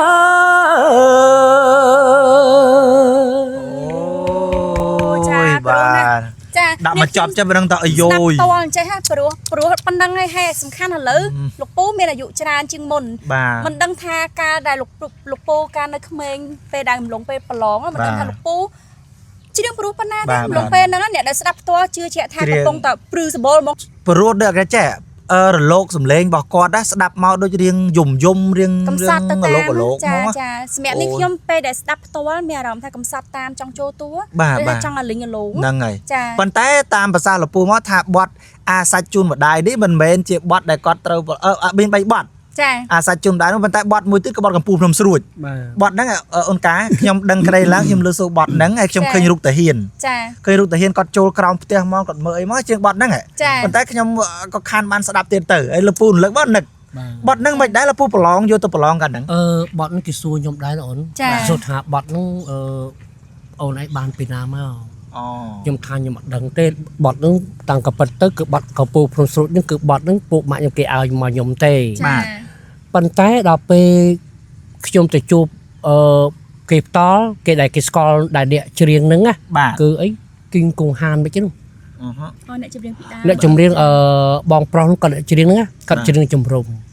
កំពូលភ្នំបាទកំពូលភ្នំស្រួចនេះគឺបត់គីងយូហានបាទដល់ពេលខ្ញុំស្ដាប់បត់នឹងក្រោយមកបានចេញបត់នឹងចេញមកថ្មីទៀតគឺបត់ពីដើមឯងតែបត់អ្នកមីងសូសវឿនចាបត់នឹងខ្ញុំសូមីសូគាត់ជប់ទេកូនអើយកែងទៅអើយម្ដាយនៅបំពេលកុំយំមានស្នាបត់ហ្នឹងបាត់កំពូលខ្លួនស្រួចហ្នឹងណាបត់ហ្នឹងគឺបត់អ្នកមីងសូសវឿនទេចឹងនិយាយថាលំទំនប់បត់គឺទំនប់ភ្លេងគឺពីដើមលោកយាយសូសវឿនហើយលោកពូដែលនៅជំរំហ្នឹងគឺគាត់និពន្ធថ្មីយកទំនប់ភ្លេងហ្នឹងយកមកច្រៀងបាទយកមកច្រៀងតដល់ពេលសម័យដែលខ្ញុំប្រឡងហ្នឹងគឺខ្ញុំអត់បានចាប់អារម្មណ៍ឯថាបត់ហ្នឹងខ្ញុំត្រូវយកមកច្រៀងអត់ទេពួកម៉ាក់ហ្នឹងគេបានគេចាំគេចាំបត់ហ្នឹងទៅគេថាឯងចូលបត់កំពូលភ្នំស្រុកទៅជឿទៅអខោទេអ្នកធំទៅគេចូលចិត្តហ្មងហើយមិនត្រូវថាអ្នកធំចូលចិត្តទេសុំតែពុកម៉ែបងប្អូនដែលនៅស្រែចំការស្ដាប់មកនឹកឃើញពីអតីតកាលដឹងថាទឹកភ្នែកមកហើយចាបាទដល់ពេលខ្ញុំថាខំទិញទៅឃើញក៏ច្រៀងស្មាត់ទៅអូននិយាយតាមត្រង់ដូចយើងអត់សូវបានទិញប្រហែលទេដូចច្រៀងទៅមានអារម្មណ៍មួយថាគេជួយយើងមិនដល់គ្រូសម្បល់បាទដូចអាសាច់ជាមួយហ្នឹងដូចថាយើងគាត់ចេញទៅមើលនិយាយទៅព្រឹសសម្បល់ខ្ញុំបានកូនបុណ្យព្រះបរមីជួយដែរនៅក្នុងមហោស្រពហ្នឹងអញ្ចឹងបាទមិនទៅពូខ្ញុំដេកសពឃើញលោកតែស្រីចាសុំទោសបាទលោកតែចែកគេយកខ្ញុំទៅដាក់ទៅហើយត្រូវមកប្រឡងចម្រៀងវិញដល់ពេលខ្ញុំដេកទៅលោកខ្ញុំដេកចង់មកផ្លូវលោកដើរដល់ពេលលោកដើរទៅលោកគាត់យកឈើចត់ឆ្កឹះចែងចៅដល់ពេលខ្ញុំសូចៅខ្ញុំងាកជួយងាកស្ដាប់ងាកស្ដាប់ថាតែពេលឲ្យខ្ញុំអ ត់នឹងថាខាងលើមានអាសនៈណាអាស្តាតយើងឆេះមុននោះ អាសនៈ អាសនៈ start ដែរគេផ្សារឆេះនោះដឹងងាប់សាផ្សេងហ្នឹងណា មិនឆេះនៅពេញណា នៅម្ដុំអេដូចឡៃស្អីគេហៅផ្សារស្អីទេ ប៉ិនលពូប្រឡងបត់ហ្នឹងគឺនៅពេញនៅណា ខ្ញុំនៅ start ប៉ុន្តែគេយកខ្ញុំទៅដាក់ហ្នឹងដេកហ្នឹងណាដល់ពេលយើងដល់ម៉ោងពេលនេះយើងមកហ្នឹង ប៉ិននៅទីក្រុងភ្នំពេញ បាទមកទីក្រុងពេញយើងប្រឡងទៅ បាទ ណា បាទអូ ក៏ជួបចឹងទៅដល់លោកតាកថាចេះអានាងឯងឲ្យប្រៃយកមកកញ្ចប់ អូ 3លេខប៉ុន្តែក្នុងមានតែម្ដើមទេ ចា តែលោកតាក៏ឃើញមែនខ្ញុំក៏ស្រ័យមកទៅឃើញលោកតាឲ្យស័យឃើញមែនឃើញគាត់កាន់ជួយចត់អង្គគប់ទៅដល់ពេលខ្ញុំដេកខ្ញុំក៏ចង់មកដេកវិញទៅដល់ជួបសុខឃើញថាអាចៅឯងហុយប្រៃ3លេខឲ្យខ្ញុំមកកញ្ចប់ បាទ ទៅខ្ញុំនឹកឃើញខ្ញុំយើងចេះជួដែរនោះតែពេលបើកមកលោកតាឲ្យឃើញតែម្ដើមបាទហើយក៏ខ្ញុំចាប់រងក៏បត់នឹងដល់ពេលខ្ញុំចាប់ជើងបត់ប្រហែលបត់នោះដូចមានបារមីជួយហ្មងណា បាទបើសម័យយើងមកដូចខ្ញុំចាប់ពីដូចយើងចេះផ្ទុះបណ្ណាណាថាក៏ក្រើកហើយប៉ុន្តែដល់តែនឹងអត់មានចេះណាណាហើយវាគេទៅស្ងាត់ជាងទៅហើយការនោះខ្ញុំទាំងថាតរោកន្លែងតាណាបើនិយាយទៅយើងអត់ស្គាល់ភ្នំពេញទេ បាទ ហើយយើងស្គាល់ដល់ពេលយើងទៅហើយស្គាល់កំពង់ស្ពឺស្គាល់អត់ចង់អស់សក់ផងហ្នឹង បាទ ទុំជ្រឿងបានប្រហែលខែហ្នឹងចាប់ដើមប្រឡងទូទាំងប្រទេសហ្នឹងខ្ញុំនឹងថាភូមិឃុំខេត្តនៅណាចាំបើយើងមិនអ្នក ភ្នំពេញព្រម យើងមិនភ្នំពេញក៏មិនមែនអ្នកខេត្តកំពង់ស្ពឺ បាទ ចង់បបតវខ្ញុំស្គាល់ បាទបាទ កូនកលីខ្ញុំស្គាល់ ចុះលពូប្រឡងច្រៀងបត់កម្ពូភ្នំស្រួចហ្នឹងគឺថាដូចមានអីរុញពីខាងក្នុងមកបដ ாய் បាទដូចថាយើងពុកម៉ាក់គាត់ឲ្យហើយដល់ពេលដូចអាសាច់ចម្លែកចឹងខ្ញុំគាត់ពីបងសិនជាយ៉ាមក បាទ ដូចថាជំរុញឲ្យយើងដូចថាយើងមានគាត់ថាដូចខ្ញុំនិយាយចឹងណាដូចថាយើងមានដូចថាយើងមានដងខ្លាំង បាទបាទ ទៅវាអាចដកពុបឥឡូវអូននិយាយតាមត្រង់អសិនបត់ចង់ចាក់10ត្រឡប់ទៀតក៏ខ្ញុំលេង លេងចាំ ចា មិនលេងចាំអូនថាយើងអារម្មណ៍មួយយើងគិត ចា អត់យើងឈឺហើយអារម្មណ៍យើងវាទៅនិយាយថាអត់ចឹងហ្មង បាទ ដល់ពេលចឹងយើងខំប្រឹងប្រែងដើម្បីយកឲ្យថាយកដូចមុនវាអត់ដូចមុនទេ បាទបាទ អញ្ចឹងគេថាអ្វីៗពីដើមយើងមិនដូចពីដើមទេ បាទ អ្វីដែលទៅกระดาษសស្អាតណា បាទ ដែលយើងអត់តន់ចេះគិតតន់ចេះថាការអត់ការឃ្លាននៅការពុកម្ដាយនឹងចឹមណា ចាចា វាចេះតែមានការដើរទៅសុខគេជ្រៀងទៅយើងចិត្តមួយកម្លាំងបុកណា បាទបាទ ដល់ពេលទៅពេលយើងចូលវាចាស់យើងគិតតែយើងឈឺគិតយើងអត់ ចាចាកាត់ច្រើនអញ្ចឹងលោកពូចង់និយាយថាលោកពូថាអត់សូវចាំប្រូទេនៅពេលដែលពេលប្រឡង បាទ អញ្ចឹងការដែលជំនាន់ដែលលោកពូប្រឡងនឹងស្ដាប់ប៉ុន្មានចង់និយាយថាលោកពូក្នុងមួយបទលោកពូស្ដាប់ប៉ុន្មានជុំដែរដែលអាចយកមកបកស្រាយ បើនិយាយតាមត្រង់ទៅបទចម្រៀងដែលលោកពូគឹងហាន់កាត់ជ្រៀងហ្នឹងគេមានភ្លេងមានកសែតគេត្រឹមត្រូវតែគេយកកសែតមកចាក់ទៅអូនគេចុចពីតាមអាលោកធាតុអាកាសមកគេចាក់តាមអីគេថាអីផ្សាយតាមប៉ោះមកទៅសូវ៉ាវចឹងណាដល់ពេលខាងស្អីនេះបាត់វាបាត់ចឹងថាបាត់សូធងលើអាកាសចឹងខ្ញុំថាអត់យល់ទេគេអានោះវាឆ្លាតអាមួយខ្មៅទៅឆ្លាតវាជឹកបាទជឹកគាត់ត្រូវបានគេដែរហ្នឹងក៏យកមកឲ្យខ្ញុំនឹងរៀនទៅខ្ញុំក៏មើលដាក់បាត់កំពង់ស្រួលទៅ អូ អារម្មណ៍យើងអត់គិតថាបាត់នឹងអត់មានថាបាត់នឹងវាមិនមែនសត្វតែពេលដូចថាគេផ្សាចាបេក្ខជនសម្រិទ្ធបកស្រាយចម្រៀងក្នុងចំណោមជឿថាមកបាត់ក្បត់កំពូភ្នំស្រួច បាទ ចាក់ភ្លេងអូនឡាយមើលឃើញស្រុកខ្មែរពីកំពូលភ្នំឃើញហើយមិនយំគង់ស្រង់ទឹកភ្នែកក៏មិនយើងថាស្រីយើងបានណាដល់ពេលយើងដល់ពេលបាត់នឹងតឹងទៀត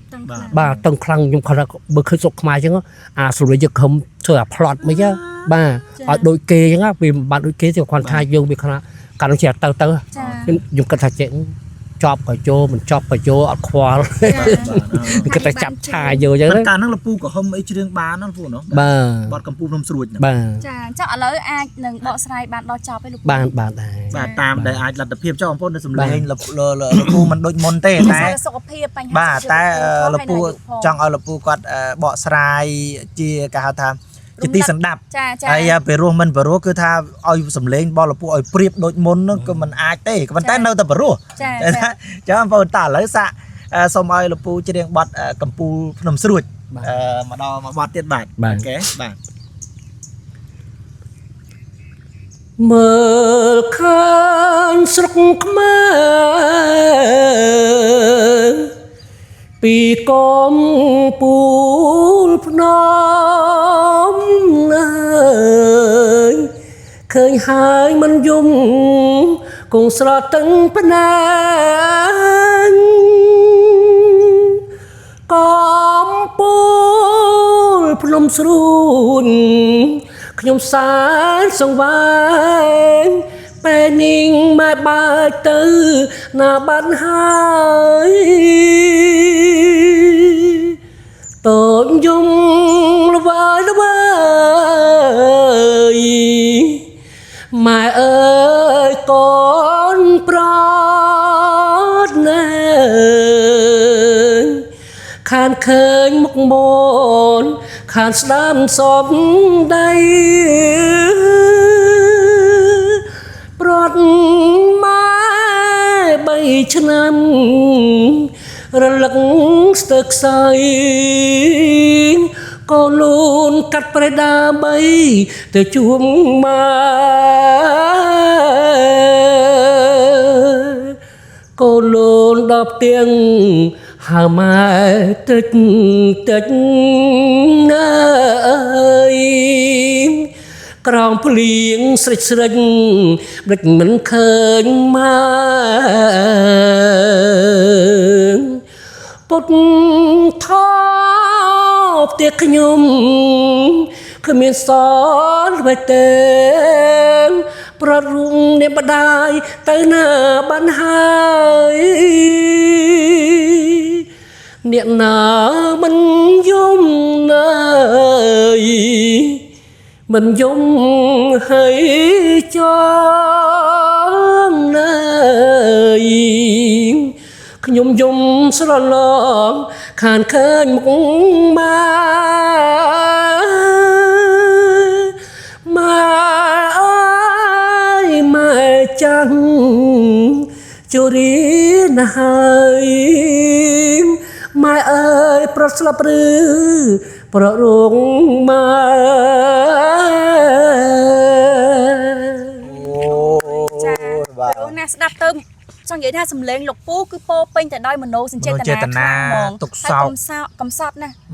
ចារលកសំឡេងពួកគាត់ឡាដូចថាច្រៀងក៏មិនចំច្រៀងយំមិនចង់យំដូចថានឹងនិយាយថាម៉េចថាច្រៀងផងយំផងចង់និយាយចឹងណាចង់និយាយថាច្រៀងផងអាលីអាយំផងនៅក្នុងហ្នឹងណា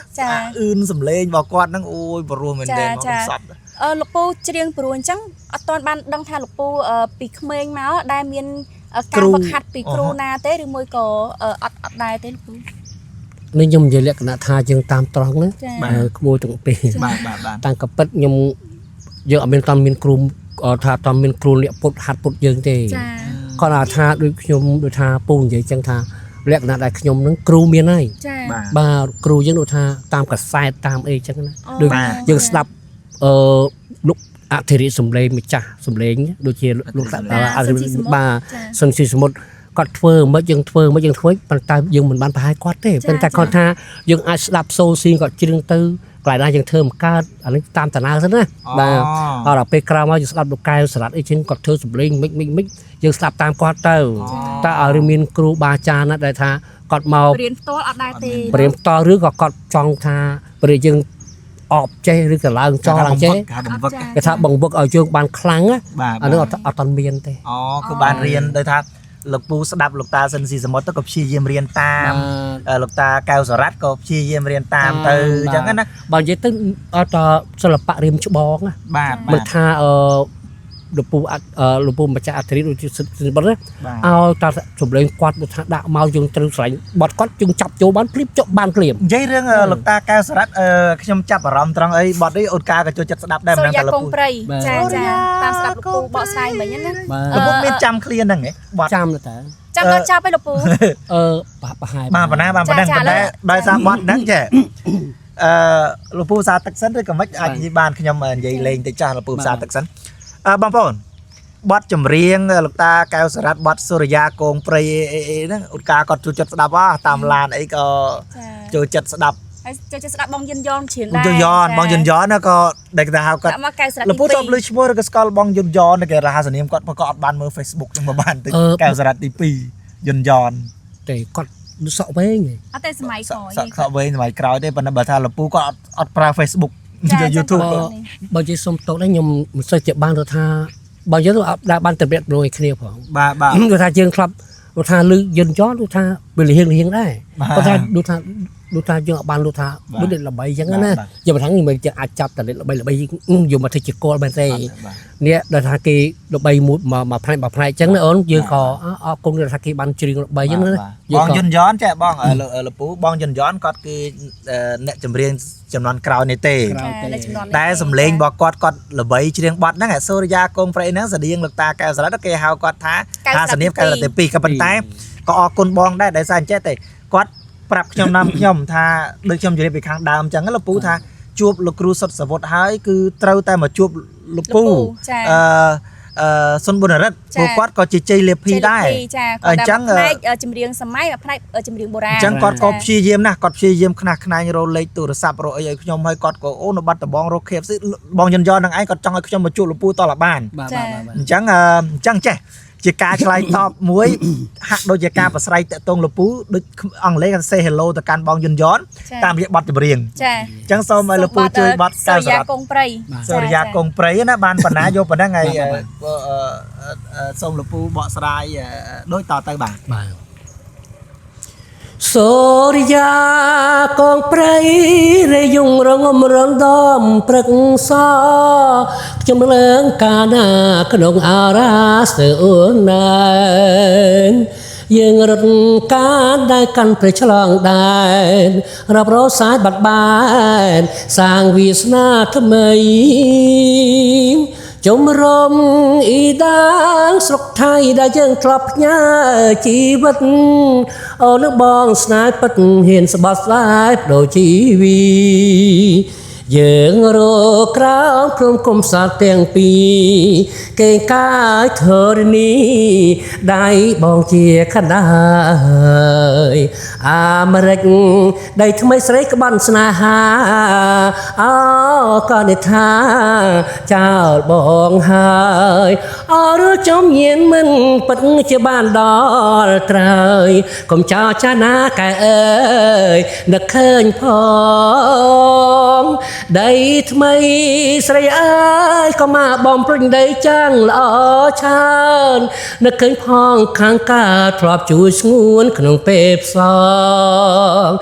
ឥឡូវបានសងដឹកដីបំណងអូនផ្ដាច់ចំណងរៀមកាគូថ្មី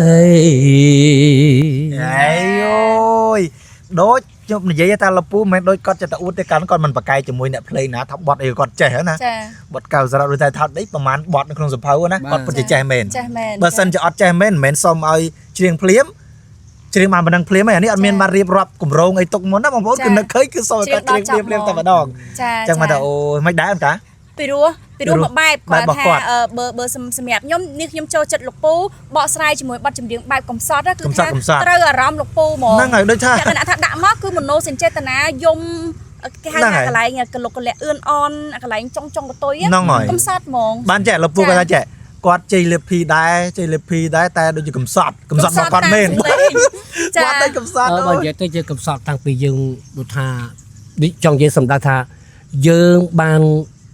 ដូចថាយើងបានប្រឡូកសិល្បៈហ្នឹងមិនមែនកំសត់ក្នុងសិល្បៈទេគឺកំសត់តាំងពីយើងបានយល់បានឮបានស្គាល់ថាជុំវិញលើខ្លួនយើងដែរយើងធ្លាប់បានស្គាល់ថាដឹងខ្លួនថាយើងដឹងក្តីហើយបាទអញ្ចឹងយើងដឹងក្តីហ្នឹងគឺជំនាន់ហ្នឹងគឺយើងចេញរបបមកបញ្ចូលរបបថ្មីបាទដល់ពេលចូលរបបថ្មីហ្នឹងគាត់ថាយើងវាខ្វះមុខខ្វះក្រែអូនអញ្ចឹងវាអត់មានបានការរៀនសូត្រក៏មិនបានជ្រៅជ្រះបាទហើយអ្វីដូចថាវាធនធានរបស់យើងក៏មិនតាន់ដូចសម័យក្មេងឥឡូវទេឬក៏សម័យនៅយើងថាសម័យជឿនលឿនទេឥឡូវអូនឯងគិតមើលពេលដើមផ្លូវខ្នល់ជាងអីសឹងភូមិអីស្ងាត់ដែរបាទហើយមានមនុស្សដើរទូបាទចាអញ្ចឹងក្រោយពីកំសត់ហើយក៏នឹកឃើញមកចំណុចសំខាន់ខ្លាំងចំណុចដែលបងប្អូនគាត់ប្រហែលជាចង់ដឹងចង់ស្ដាប់ខ្លាំងណាស់ហើយគឺថាពេលដែលលពូប្រឡងច្រៀងបទ3បទមែនលពូណាបទទី1បទអីគេលពូ ឡងឆ្នាំការ5ហ៎ បាទកា5 បើយើងរាប់ទៅគាត់ថានេះខ្ញុំនិយាយថា អានឹង final ចុងក្រោយ ទី1គឺកម្ពុជាភ្នំស្រួ នំស្រួចមិញណា ចាមិនលោកពូបកស្រាយហើយ ទី2អាសាច់ជូនម្ដាយ នៅទី នៅទី 3 ចា ស្ទឹងស្នេហ៍អំពៃភ្នំ អត់ដែលលឺសោះ ស្ទឹងស្នេហ៍បំពេភ្នំ ខ្ញុំអត់ដែល បើ លឺ ស្ទឹងស្នេហ៍អំពៃភ្នំនិយាយតាមត្រង់អូន ម្ចាស់ដើមបកស្រាយដល់អ្នកណាដែរលោកពូ បាត់ហ្នឹងបើនិយាយទៅដូចគេនិពន្ធមកដូចកាលនោះខ្ញុំធ្លាប់លឺសូលោកបងដល់វណ្ណកច្រៀងដែរណាហើយឬក៏បងអូនព្រៀបសវត្តច្រៀង អូ ប៉ុន្តែគេយកមកកែព្រៀបសវត្តគេយកបាត់ហ្នឹងគេយករៀងកឆោប៉ុន្តែលំអត់បាត់មួយទេប៉ុន្តែបើយើងទៅខ្ញុំថាបាត់ដូចបាត់ចៅទូកនេសាទហ្នឹងចៅទូកនេសាទកណ្ដាលធៀបលើបទៅចលនេសាទហ្នឹងណាប៉ុន្តែនោះ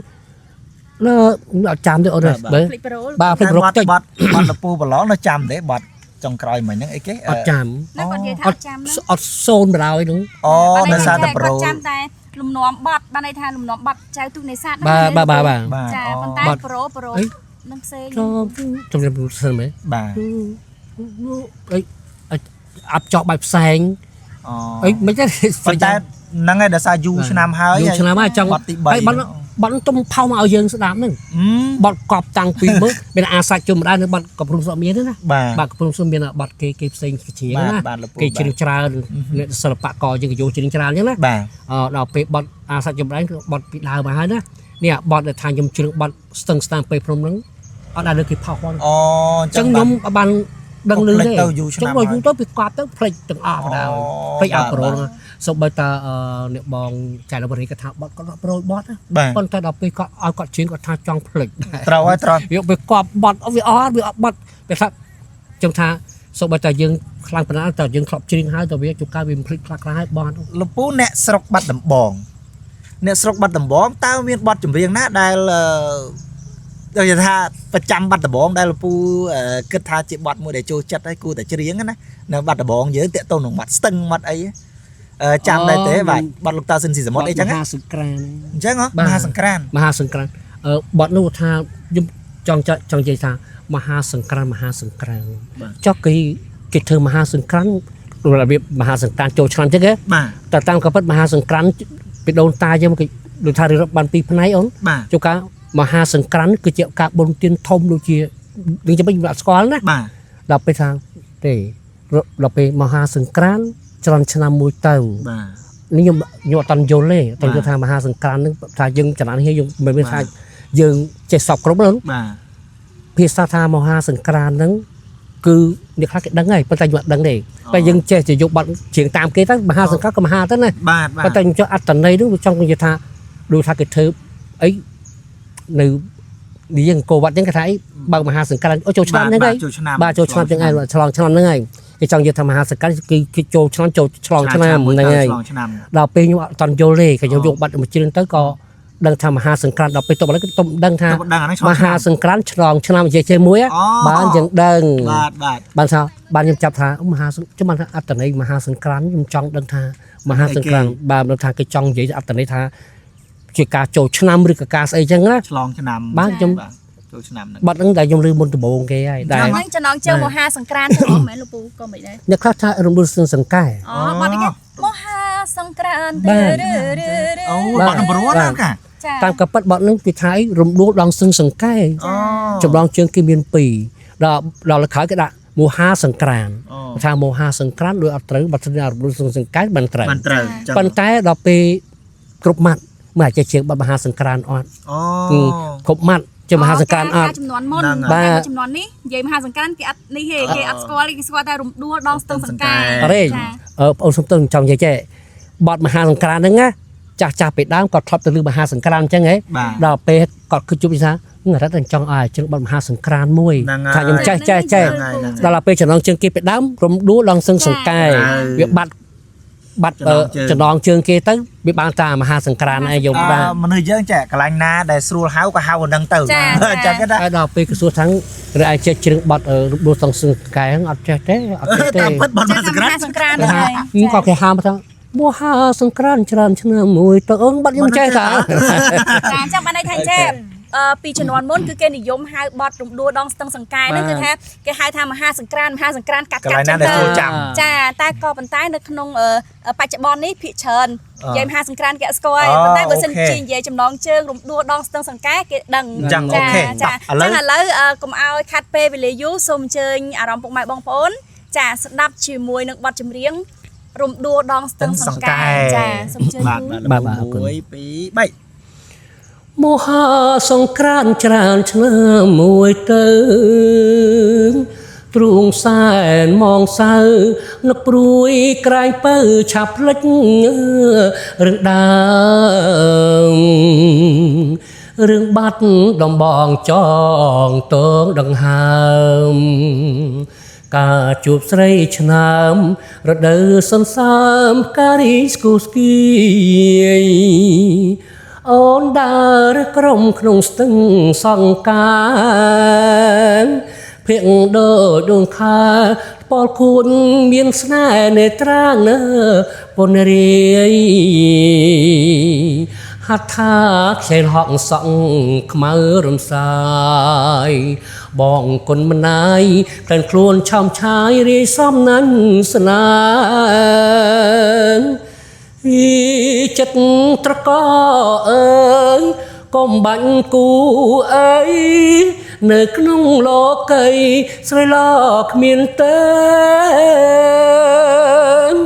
មានតារំដួលដងស្ទឹងសង្កាដែលខ្ញុំលួនស្នាមទូរយខួងខែក៏នៅចាប់ចងឥឡូវរដូវផ្ការីវិលវិញ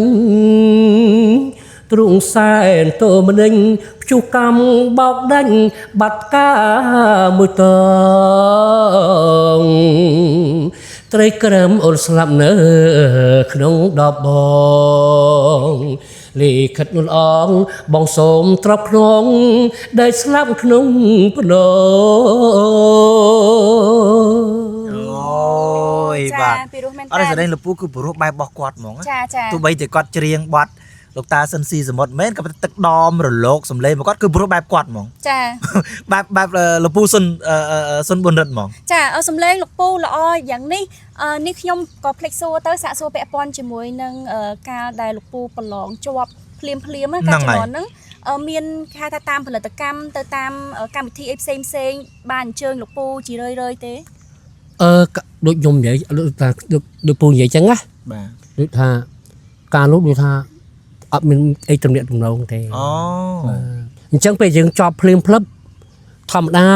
តើអ្នកល្បីមួយគេត្រូវការទៅជ្រឹងក្រុមតាមក្រុមហ៊ុនគេឬតាមរោងការគេអញ្ចឹងណាអូនតាមធម្មតាយើងក៏ចង់រលួយដែរប៉ុន្តែវាអត់មានការទំនាក់ទំនងជាអញ្ចឹងអូនអញ្ចឹងយើងអត់ស្គាល់ដូចថាយើងអត់ស្គាល់ទីគ្រប់ហ្នឹងតាមមើលអត់ស្គាល់ទីលំនៅថាអ្នក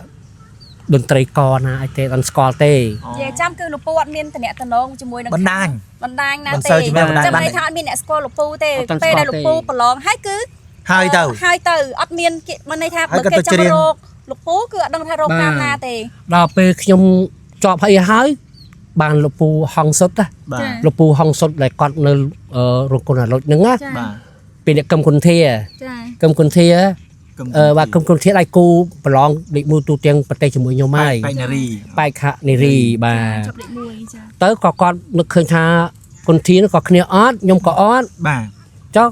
គុនធាក៏អត់តមានណាគេទំនាក់ទំនងគ្នាដែរអញ្ចឹងគ្នាចេះតស៊ូនៅក៏ហូបគ្នាបានទំនាក់ទំនងណាបាទក៏ដូចចំណន់មួយគ្នាទេដល់ពេលគុនធាក៏អត់ខ្ញុំក៏អត់បាទចុះដល់ពេលយូរទៅខ្ញុំឃើញថាយកស្គាល់ទាំងថាគុនធាខ្ញុំបែបអបសម្បត្តិនិយាយជាមួយគុនធាទាំងថាខ្ញុំក្នុងចិត្តថាគុនធាខ្ញុំទៅបាត់ដំបងទេព្រោះជាងកាលណាចឹងនៅទៅជាងអត់មានទំនាក់ទំនងអីថាដូចសម័យយើងមានទូរស័ព្ទណាហើយណាមួយខ្ញុំអត់ស្គាល់ភ្នំពេញផងណាមួយខ្ញុំអត់ស្គាល់គេជេផងមានទៅភ្នំពេញមានទៅបាត់ដំបងវិញទេបាទក៏ខ្ញុំលោកបាត់ដំបងទៅក៏ខ្ញុំជ្រៀងបានតាមរោងការគេអីចិញ្ចឹមជីវិតអូនដើម្បីចិញ្ចឹមជីវិតហ្នឹងបាទមួយការពីរការចឹងបានដល់2000យើង18 19នេះបានគេផ្ទុះអារឿងជំងឺកូវីដនឹងមកក៏ខ្ញុំខកខានជ្រៀងតឡឥឡូវទៅបាទហើយក៏យើងចូលវ័យចាស់ហ្នឹងណាទៅអ្នកភ្លេងក្រៅឬក៏អ្នកក្រៅគេអត់ស្គាល់យើងបាទបាទ ទៅគេចេះថាចេះកថារអីបើសិននៅច្រៀងបានថារអីជិមចូលច្រៀងខ្ញុំថាខ្ញុំចិត្តតែម៉ៃខ្លួនថាខ្ញុំចាស់ហើយខ្ញុំមិនអាចទៅឡើងវិញឡើងលើឆាកខ្មាស់គេអារម្មណ៍គាត់ថានៅខ្មាស់នឹងអីហ្នឹងចឹងបានន័យថាការពីលោកពូប្រឡងចប់ភ្លាមគឺមានពុកម៉ែបងប្អូនយើងគ្រប់គ្រងច្រើនហើយក៏មានស្គាល់ច្រើនគ្រប់ខេត្តច្រើនដែរមែនទេលោកពូហ្នឹងកាលនោះចេះខ្ញុំបើនិយាយទៅថាយើងអត់អត់ចេះទេណាដូចអត់តែមានទូរស័ព្ទអញ្ចឹងការល្បីហើយចឹងនិយាយថាល្បីប៉ុន្តែចឹងនិយាយថាធម្មតាដូចលោកគ្រូសុទ្ធសវុតចឹងតែដែលគាត់ប្រឡងចាប់គឺតាមភូមិតាមអីគេស្គាល់ថាគាត់ចៃលេខ2លេខ1អីអញ្ចឹងណាលោកពូចឹងចង់ដឹងពីលោកពូខ្ញុំសុំបញ្ជាក់បន្តិចចាបងដែលគាត់ផ្នែកបុរាណហ្នឹងណាគាត់អ្នកបាត់ដំបងគាត់ទៅប្រឡងចម្រៀងផ្នែកបុរាណហ្នឹងគឺចំខេត្តបាត់ដំបងគឺចង់ខេត្តបាត់ដំបងហើយណាមួយគាត់នៅបាត់ដំបងចាំបាត់ដំបងខ្ញុំនេះបាត់ដំបងដែរប៉ុន្តែទទួលយកខេត្តឲ្យខេត្តកំពង់ស្ពឺបាទដល់អញ្ចឹងទៅមានពាក្យអូនណាសុំទោសណាខ្ញុំក៏សុំទោសគេដែរខ្ញុំអត់ខឹងទេទោះបីគេនិយាយថាខេត្តឯងមួយទាំងមូលទៅជ្រឹងដាក់ខេត្តគេល្បីខ្ញុំថានិយាយអីអញ្ចឹងទឹកដីខ្មែរតែមួយហ្នឹងទោះខ្ញុំជ្រឹងទៅខេត្តណាក៏ដោយព្រោះគួរឲ្យគួរឲ្យថាគួរឲ្យខ្ញុំនឹងមានអារម្មណ៍មួយថាអូនដល់ពេលគេនិយាយចឹងមកខ្ញុំនិយាយតាមត្រង់ខ្ញុំមានអារម្មណ៍មួយបាក់ទឹកចិត្តដែរដល់ខ្ញុំដូចខ្ញុំនិយាយចេញខ្ញុំថាខ្ញុំហាស្ដីយើងមួយគេអកើតគេថាខេត្តឯងទាំងមូលទៅដាក់ខេត្តគេដល់ពេលខ្ញុំថាខេត្តគេខេត្តឯងមិនបាត់ទឹកដីខ្មែរទាំងមូលថាគួរតែជួយលើកស្ទួយខ្ញុំឲ្យខ្ញុំមានអារម្មណ៍មួយឲ្យខ្ញុំមានខ្លាំងណាឲ្យថាកុំឲ្យថាប្រហែលចង់បានគាត់ថាឲ្យយើងមានអារម្មណ៍មួយខ្លាំងថាកុំរុញរាបាទដល់ពេលអញ្ចឹងទៅខ្ញុំទីមួយស្ងាត់គេថាអញ្ចឹងទៅគេថាចេះអញ្ចឹងខ្ញុំក៏គឺឃើញថាខ្ញុំអស់អត់មានកម្លាំងចិត្តកម្លាំងចិត្តអស់កម្លាំងកាយទៅក៏វាធ្លាក់តាមនឹងទៅបាទអញ្ចឹងលោកពូនិយាយមករហូតមកដល់លោកពូតបានន័យថាក្រោយពីប្រឡងហើយប្រកបកិច្ចការងារច្រៀងតាមកន្លែងមួយហើយរហូតដល់លោកពូបាត់មកស្រាប់តែខ្ញុំឃើញលោកពូធ្វើការងារជាសន្តិសុខជាអីហ្នឹងគឺពីម្ដុំឆ្នាំណាដែរពេលហ្នឹងជីវិតដូចជារឿងលំបាកអូនចូល2018 19ចឹងហ្នឹងពីកូវីដហ្នឹងបាទកាលនោះនៅបើកភ្លេងឯងអារ៉ាសរ៉ង់ក៏មានដែរខ្ញុំច្រៀងផាទឹកយើងបាត់ដំបងចឹងហ្នឹងផ្សារលើចឹងហ្នឹងបាទដល់ពេលច្រៀងចឹងទៅដល់ពេលហើយក៏មានការគេបិទម្ដងមួយណាបាទក៏គេបិទអីក៏គេបិទដើម្បីបើនិយាយទៅទូទាំងប្រទេសបដ ாய் គេបិទតាំងពីភ្លេងការបិទទាំងអស់បាទទៅក៏ខ្ញុំនឹកឃើញថាធ្លាប់ច្រៀងបានលុយចាយអូនធ្លាប់ច្រៀងបានលុយចាយបានកាក់ចឹងដល់ពេលចឹងទៅហើយដល់មួយយកម៉ូតូគេទៀតនោះបងលួមម៉ូតូអូនហើយតបបានប្រហែលច្រៀងតបឡើងឲ្យគេបានថាពី3ខែចុះ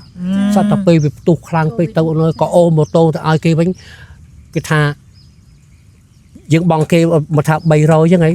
ប៉ុន្តែលុយយើងខំប្រឹងសំទេអូនមិនមែនលុយមកថាយើងប្រឹងសំតែកាលតន្ទុះហ៎បាទយើងខំច្រៀងយើងសំទៅយើងឡើងឲ្យគេមួយខែចឹងណាដល់ឡើងគេថា$73ចឹងទៅយើងចេះច្រៀងសំបានណាដល់ពេលយើងបានឡើង3ខែដល់ពេលផ្ទុះគេបិទបាបិទទៅអូម៉ូតូទៅឲ្យគេថាខ្ញុំរួចទេឲ្យម៉ូតូគេវិញឲ្យគេវិញទៅបាទដល់ពេលឲ្យគេទៅវិញចឹងទៅយើងវាចេះតយូរទៅបងថាចេះគាត់ថារត់ដៃមកទៅបើមិនរកការងារលីឯងគិតមកមើលរកការងារណាគេបិទទាំងអស់ហើយខ្ញុំចេះតែច្រៀងហើយខ្ញុំឲ្យខ្ញុំទៅធ្វើសំទឹកខ្ញុំខ្មាស់គេថាវិញថាគាត់តែគិតខ្មាស់ទៅយើងអត់ណាអូនហើយដល់មួយអូនឯងត្រូវការលុយកាក់យើងហូបចុកអីចឹងណាបងអត់មានជួយអូនឯងបានទេព្រោះបងក៏អត់ដែរហើយបើសិនជាអូនឯងចូលធ្វើការទៅខាងលោកអូនឯងជួយគ្នាបងប្អូនខ្លះតិចតួចចឹងណាក៏ខ្ញុំដាច់ចិត្តចូលទៅដល់ដាច់ចិត្តចូលទៅអូនបាក់តាំងពីពេលហ្នឹងបាយទឹកក៏មិនទៀងតតការឈោការដេកការពូនក្លប់តែខ្លួនឯងដេកពេញមានអីអូននិយាយតាមត្រង់កាលហ្នឹងគឺម៉ោងស្មានអត់តន់ងើបទេបាទខ្ញុំអត់តន់ងើបទេក៏នឹងពងថាមុខយើងស្អាតពេញណាបាទដល់ពេលខ្ញុំចូលធ្វើការពីផ្លែកទៅអាបាយទឹកមិនទៀងតន់ខ្ញុំធ្វើការមើលតាំងពី2019រហូត2025ម៉ោងប៉ុន្មានណាយើងចូលម៉ោង6ល្ងាចម៉ោង6ព្រឹកចូលម៉ោង6ព្រឹកបាទម៉ោង6ព្រឹករហូតម៉ោង6ល្ងាចចេញអញ្ចឹងបាយទឹកជុំការអូនពងហូបជាងទៅធម្មតាយើងងាកមើលការខុសត្រូវភ្ញៀវគេចេញចូលអីយើងត្រូវបាទយើងនេះគេហើយអញ្ចឹង យើងត្រូវបើកទ្វារឬក៏យើងទទួលភ្ញៀវអញ្ចឹងណាដល់ពេលយើងហូបចុកកាជាមកហូបទៀតដល់ពេលអញ្ចឹងមកពុះទៅដាច់បាត់អីទឹកបាក់ពុះផ្លែតដល់ពេលអញ្ចឹងទៅយើងយូរទៅយើងចេះតស៊ូអូនតស៊ូរហូតដល់បាត់កូអីមកទៅវាខ្សោយបាទបាទអញ្ចឹងដល់ពេលគេហៅយំជ្រឹងថាជ្រឹកកាទេញ័រហើយណាមួយធ្លាប់ឲ្យឃើញខ្លួនឯងថាយើងឆ្លក់កញ្ចក់ទៅធម្មតាមនុស្សយើងកំពុងស្អាតកំពុងមុខពេញអញ្ចឹងដល់ពេលធ្លាក់អញ្ចឹងដូចថាយើងចាយសម្រស់យើងទៅដែរមកកាលមុនខ្ញុំអត់ទេប្រឡងពេញ20ភពបានដេកបើថាដេកវិញដេករហូតដល់ល្ងាចដល់ម៉ោងយើងទៅច្រៀងបាទអត់មានគិតអីទេអញ្ចឹងមកទឹកគេបើកលុយយើងម្ដងអញ្ចឹងយើងគិតខ្វល់អត់លុយអីដល់ឥឡូវអូនតាំងមើលថាយើងមានសម្បូរលុយអីទេគ្រាន់ថាយើងវាច្រៀងបានតែមួយរូបនោះទេប៉ុន្តែអាលក្ខណៈយើងថែតំរូបរាងកាយយើងដាក់មកមកយើងដល់ឥឡូវមិនចាំថែតំទេអូនឲ្យទៅតែឯងទៅដល់វាអស់ចុះលោកពូដល់ពេលដែលលោកពូឈប់ធ្វើការជាសន្តិសុខអញ្ចឹងហើយចុះបានអីដែលផ្គត់ផ្គង់ជីវភាពប្រចាំថ្ងៃទៅលោកពូបើនិយាយតាមត្រូវបានគុណបងគុណបុណ្យណាដូចថាជាកាលពីដើមយើងបានធ្វើការធ្វើងារអីដល់ពេលយើងឈប់ធ្វើការងារហ្នឹងទៅបានបងស្រីគាត់ថារើបងអត់មានប៉ុន្មានទេគាត់ថាគាត់រៀនចាស់ហើយទៅអត់គាត់មានកម្លាំងទេណាអញ្ចឹងអូនឯងចេះទៅដប់កាទៀវដប់គាត់យកពីគេមកទេប៉ុន្តែយកបោះម៉ូផ្សារ10-20 គីឡូហ្នឹងយកពីគេមកអញ្ចឹងទៅគាត់ស្គាល់ម៉ូអញ្ចឹងទៅគាត់ដាក់ឲ្យគេអញ្ចឹងទៅបានកម្រៃតិចតួចនឹងចំកូនចំចៅគាត់ហ្នឹងបាទហើយដូចខ្ញុំគាត់ឲ្យតិចតួចទៅក៏បានរស់ទាំងអស់គ្នាទៅអត់បានធំដុំខុំកពួនអត់ទេដឹកកាទៀវឲ្យគាត់ជាប្រចាំថ្ងៃបាទគាត់យកពីមួយគាត់មកអត់មកថាលើមើលខាងនេះអញ្ចឹងមើលគេលុបទឹកកាទៀវអញ្ចឹងណាបាទគាត់ស្គាល់ឡៃទៅហ្នឹងគាត់ទៅយកមកឲ្យមកខាងហ្នឹងប៉ុន្តែអត់មកថាលក់1គីឡូប្រហែលថា2000ចុះគាត់លក់បានតែ2500អញ្ចឹងណាចឹងគាត់ច្រៀងមកតិចហ្នឹងឯងហើយយកមកទិញនេះធ្វើម្ហូបស៊ីចែកបងប្អូនស៊ីទៅចឹងបានគាត់ខ្ញុំរស់សាអញ្ចឹងនេះរស់សាគាត់ឲ្យខ្ញុំទៅវឹកទៅបានលុយចឹងណា5000ទៅហូបហូបទៅទឹកស្អែកឡើងដុំគេទៀតទៅចាំបើថាខ្ញុំចង់ឯងនិយាយតាមត្រង់ទៅបាន5-5000អីហ្នឹងបងឲ្យដល់ពេលចឹងទៅយើង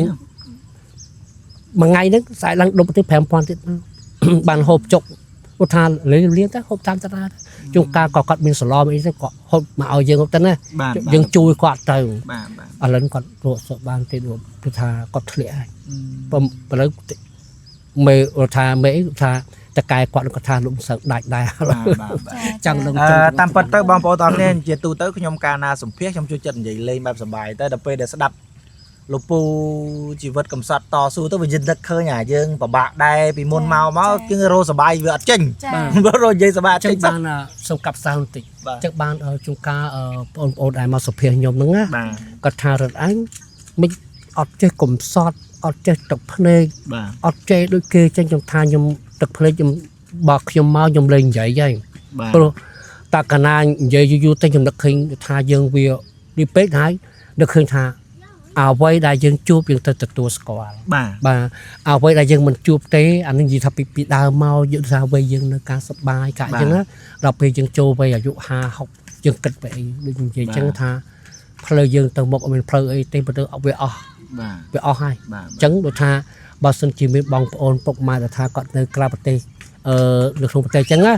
ឬក៏គាត់ដែលគាត់មានធនធានថាគាត់នៅក្រៅប្រទេសអញ្ចឹងណាគាត់មានចិត្តស្ដាប់ជួយយើងបន្តិចតួចគាត់ថាមិនចំអាចធំនោះគាត់ថាមួយខែពីរខែអញ្ចឹងដូចខ្ញុំអរគុណលោកបងសាមបុរិទ្ធបាទលោកបងសាមបុរិទ្ធខ្ញុំហៅគាត់បងឬក៏ហៅគាត់ពូណាបាទគាត់ឧស្សាហ៍គាត់ឧស្សាហ៍ចេះគាត់មិនឧស្សាហ៍ទេជួនកាលហ្នឹងបងសាមបុនធឿនសាមបុនរិទ្ធគាត់ឈ្មោះគាត់បានជួយខ្ញុំតិចតួចដែរអូនមិនបាននេះគាត់ថាថ្ងៃមុនចូលឆ្នាំគាត់ផ្ញើតាមគេបង200,000អូនចាត់តាំងពីចូលឆ្នាំមកវាអស់ហើយលើឆ្នាំនៅអីចឹងទៅខ្ញុំអរគុណគាត់រហូតផ្ញើតាមមកបងថនតកែមលុបពោវិឡាហ្នឹងគាត់ទៅចិត្តតែមេតាហ្នឹងបើកឡានទុកអីទាំងប្រពន្ធគាត់មកជួយខ្ញុំចឹងណាប៉ុន្តែបានចឹងញាប់ទេអូនបានតែបានយូរចឹងទៅម្ដងអរគុណហើយបានគាត់ជួយយើងចាអរគុណច្រើនលោកពូចឹងបើសិនជាបងប្អូនយើងកំពុងតែទស្សនានៅក្នុងវីដេអូនេះហើយគាត់ចង់អាណិតលោកពូចង់ជួយលោកពូទៅតាមធនធានរបស់គាត់អញ្ចឹងណាគាត់អាចតាក់ទងតាមរយៈលេខទូរស័ព្ទរបស់លោកពូតាមណាដែរតាមទូរស័ព្ទចឹងមើល097 097 ផ្លេចដើមតឆែកមើល ហ្នឹងហើយចាំ អត់អីអញ្ចឹងចាំយើងដាក់លេខទូរស័ព្ទពូ បាទ វីដេអូឲ្យបងប្អូនបានទស្សនា ខ្ញុំសូមចាំទី បាទសូមចាំបាទលោកពូមុននឹងដល់ពេលទីបញ្ចប់ខ្ញុំនៅនឹកឃើញកន្លែងស្ពានអូតាគីមួយ ចា ទៅមួយបងយ៉នណោះកា សម្បត្តិទឹកខ្មៅ ទៅស្ពានអូតាគីជាមួយបងយ៉នហើយក៏បានរៀបរាប់ពីសម្រស់ស្ពានអូតាគីប៉ុន្តែលោកពូមានចាំហ្នឹងទេសុំមួយបទពីរទៀតមុននឹងយើងលាគ្នា បាទ ស្ពានអូតាគីចាំហ៎បាទ សម្រាប់ទឹកខ្មៅ បាទ ចំណង ចំណងជើង ទឹកវាមុនបង ស្ពានអូតាគីប៉ុន្តែផ្ដើមនៅច្រៀងដំបូងគឺសម្រស់ទឹកខ្មៅលើដំបៅចាំង ហ្នឹងបាទហ្នឹង តែចំណងជើងគឺស្ពានអូតាគី បាទនៅត្រូវហើយព្រោះលោកតាសិនសមគាត់គេថាចេះអោស្ពានអូតាគីបើសិនជាអ្នកដឹងរឿងខ្ញុំហើយសូមជួយលាក់ខ្ញុំផងបានភ្លេងកលេងណាសូមរងទឹកខ្មៅលើដំបៅចាំងដឹកឡើងសានខ្មាំងស្ពានអូតាគីកាបងនឹងអូនសាងក្បូនជីវីកាបងនឹងអូនសាងក្បូនជីវីក្រោមដើមកូគីក្រោមខ្ទមទូរគុតអូនតាមလာទៅមង្គលបរិយគ្មានផ្ញើសំដីឲ្យបងមួយម៉ាត់បងជាកម្មកររថភ្លើងកំសត់បងជាកម្មកររថភ្លើងកំសត់សូមផ្ញើសំបុនតាមអ្នករត់ពុនស្រាប់តាអូនមានថ្មីហើយអោខ្លួនខ្ញុំអើយទុកស្នេហ៍សែនធ្ងន់ព្រះអូនចេះផ្ញើតាមអ្នករត់យន្តព្រះអូនចេះផ្ញើតាមអ្នករត់ពុនមើងរិះគន់ថាបោកក្រខ្លាំងស្ពានអូតាគីស្ពានអូតាកាអពោពីខានឹងស្រែបារាំងបើដឹងឬខ្ញុំសូមជួយបិទបាំងបើដឹងឬខ្ញុំសូមជួយបិទបាំងធ្វើជារនាងបាំងស្នេហ៍ខ្ញុំផងធ្វើជារនាងបាំងស្នេហ៍ខ្ញុំផង បាទធ្វើជារនាងបាំងស្នេហ៍ខ្ញុំផងលោកពូ បទនេះជ្រៀងដល់ក្នុងអារម្មណ៍រំលឹក លឹក មកចុងកើចង់ ទឹកប្រូខ្លាំង ជួយជាអ្នកអសរយើងទៅជាអូថា ចាំអ្នករត់ពុន បាត់ តាមអ្នករត់ពុនរថយន្តរថពុនអញ្ចឹងណាបាទបាទ តើទៅសុំមេត្តា អញ្ចឹងមកបត់ចុងក្រោយទៀតបើសិនជាលពូចាំក៏ចាំមិនចាំក៏មិនអីដែរកន្លែងសិចសអូនកា អូបាត់សិស អីគេទេអីគេ ចំណាសិស ហ្នឹងហើយ ណារលេង បាទ នឹងលពូចាំហ៎ ចាំ ចាំទៀត ចាចាំបានថា បានថា សភៅមកការចេះទាំងអស់ បាទ ចា ដោយសារតែខ្ញុំធ្វើដំណើរទៅខាងសិចសសិចសលពូសិចសឥឡូវមានតែឈ្មោះគេបិទឯណារមណីយដ្ឋានហ្នឹងគឺ អូ តាម កាល កូវីដ ខ្ញុំជិះតាមផ្លូវទៅមពុបា បាទ ខ្ញុំធ្លាប់ទៅឃើញលេខចំណោទទៅឃើញ ក្នុង កំ ទុក បាទ ក្នុង ចា គួរសប្បាយណាស់បើប្រឡែងទាំងជាតំបន់ទេសចរមួយ បាទ បើសិនជាកន្លែងនឹងមានទឹករហូតហេតុដូចពីមុនណា បាទ រឿងសប្បាយប៉ុណ្ណា ឥឡូវគេ អូន បិទហើយឥឡូវ ប៉ុន្តែ កូវីដមក រឿងសូវតែសេកសក់ខ្ញុំនេះអត់ឡើយបានទៅសោះ អូ ប៉ុន្តែពេលបានទៅជាមួយឡានគេដឹកសពទៅបូជាហ្នឹងឃើញបានថានោះសេកសក់អូនឹងឯង កាលចំកូវីដហ្នឹងនោះ បាទ ចំច្រំគេបិទនោះ បាទ តើឥឡូវចេះតែលពូជួយច្រៀងលឹកហ្នឹងតិចតោះបើគេបិទទៅហើយសិចសបិទហ្នឹងព្រោះណាកាណាខ្ញុំសូមរាប់ជូនលពូបានប៉ុណ្ណាយកប៉ុណ្ណឹងតែបើបានច្រើនកាន់តែល្អយើងបញ្ចប់ណាពូណាបាទ 1 2 3 នឹកដល់សេសទឹកហូររលេងរលកបកបាច់បណ្ដេញរត់រមិញលើផ្ទាំងសីឡារលើករលងឬស្មើដូចក្តាហែផែបណ្ដែតអាត្មាហែទឹកនេះទឹក ហើយទៅសាថ្មីសំបីវិញ ថ្មីក៏បានដែរពូណាយើងសុំភ្លាមពេក ចា វាចង់នេះតាក់មក តែមកដល់ពូសាទឹកបន្តិចឬ ហើយណាមកខ្ញុំជ្រៀងខ្ញុំចិត្តអៀនមាត់ អូអរេតាមនេះទៅបានណាគេតា 1 2 3 1 2 3 នឹកដល់សេសទឹកហូររលេងរលកបោកបាច់បណ្ដេញរត់រមិញលើផ្ទាំងសីឡារលើមរលងរាស្មើដូចក្តាហែនហែបណ្ដែតអាត្មាហែលទឹកហែថ្មិចនេត្រាតាមទឹក អនដែលទៅប៉ះលើព្រេងវាស្នងបណ្ដាញបណ្ដោបផលើគង្គីរំអគួផ្លឹកយកដៃច្រានបងហើយសើចក៏ក្អឹកពីរួងដូចរលកទឹកសាងសំនឹងរឹកប្រពៃបងឬអូនឆ្លើយពីរំដំពីរួងអត់មានឆ្មាំងឆ្មើអូសេសងបងសានឹកស្រីតែកម្មនៅវ័យនាំឲ្យស្រីឃ្លាតពីបងហើយចំណាលើថ្មចំណាំចិត្តស្នេហ៍ដិតចំរាប់រយថ្ងៃខែថ្មនៅតែលេចបាត់អូខេបាទអត់អីទេលពូប៉ុណ្ណឹងបានច្រើនហើយណាបាទហើយដោយសារដូចខ្ញុំជម្រាបចឹងថាលពូចេះច្រើនបត់មែនទែនហើយយើងស្នើសុំភ្លាមណាមួយក៏លពូខានច្រៀងយូរហើយមែនលពូណាបាទខានច្រៀងយូរហើយក៏អត់បានទៅច្រៀងនៅរាំងកាសាឬក៏ក្លឹបណាដែរនេះគឺអ្វីដែលគាត់សល់ពីការចាំរបស់គាត់មកទេបងប្អូនណាបាទលពូមាននឹកឃើញអង្គុយចឹងទៅគេងកំសត់ជីវិតខ្លួនឯងទៅនឹកឃើញច្រៀងចោលអីទៅឬក៏មិនចាំចឹងនិយាយថាដូចជាបទកែស្រាច់មួយខ្ញុំពេញចិត្តណាបាទគឺបទព្រំលិខិតពេញចិត្តបាទដូចថាជីវិតយើងកើតមកថាមិនដឹងជាយើងបើនិយាយទៅថាយើងមិនដឹងខ្លួនតែខ្លួនយើងមិនណាគាត់ថាអារម្មណ៍យើងពេញចិត្ត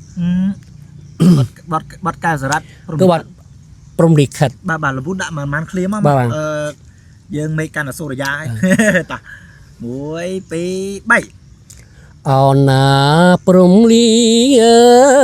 ខិតណាមិនដាច់ឡើយគិតកំរិតឲ្យខ្ញុំស្គាល់តែទុកស្គាល់តែវិបត្តិពុំដែរបានសុខជួបស្គាល់តែទុងជីវិតខ្លាចផ្សាងដើងហើយបដិញគេចងកាមវេរីកាមងាយកាមធ្វើបាបផ្ដន្ទាគ្មានស្ដាយស្រណឹងអូចង់បាទអូនិយាយថាឲ្យតែបត់កំសត់ណាលោកពូដាក់មកគឺថាមនុស្សចេតនាចូលភ្លាមៗមកតែកំសត់ចាមិនគាត់បត់ឲ្យតែកំសត់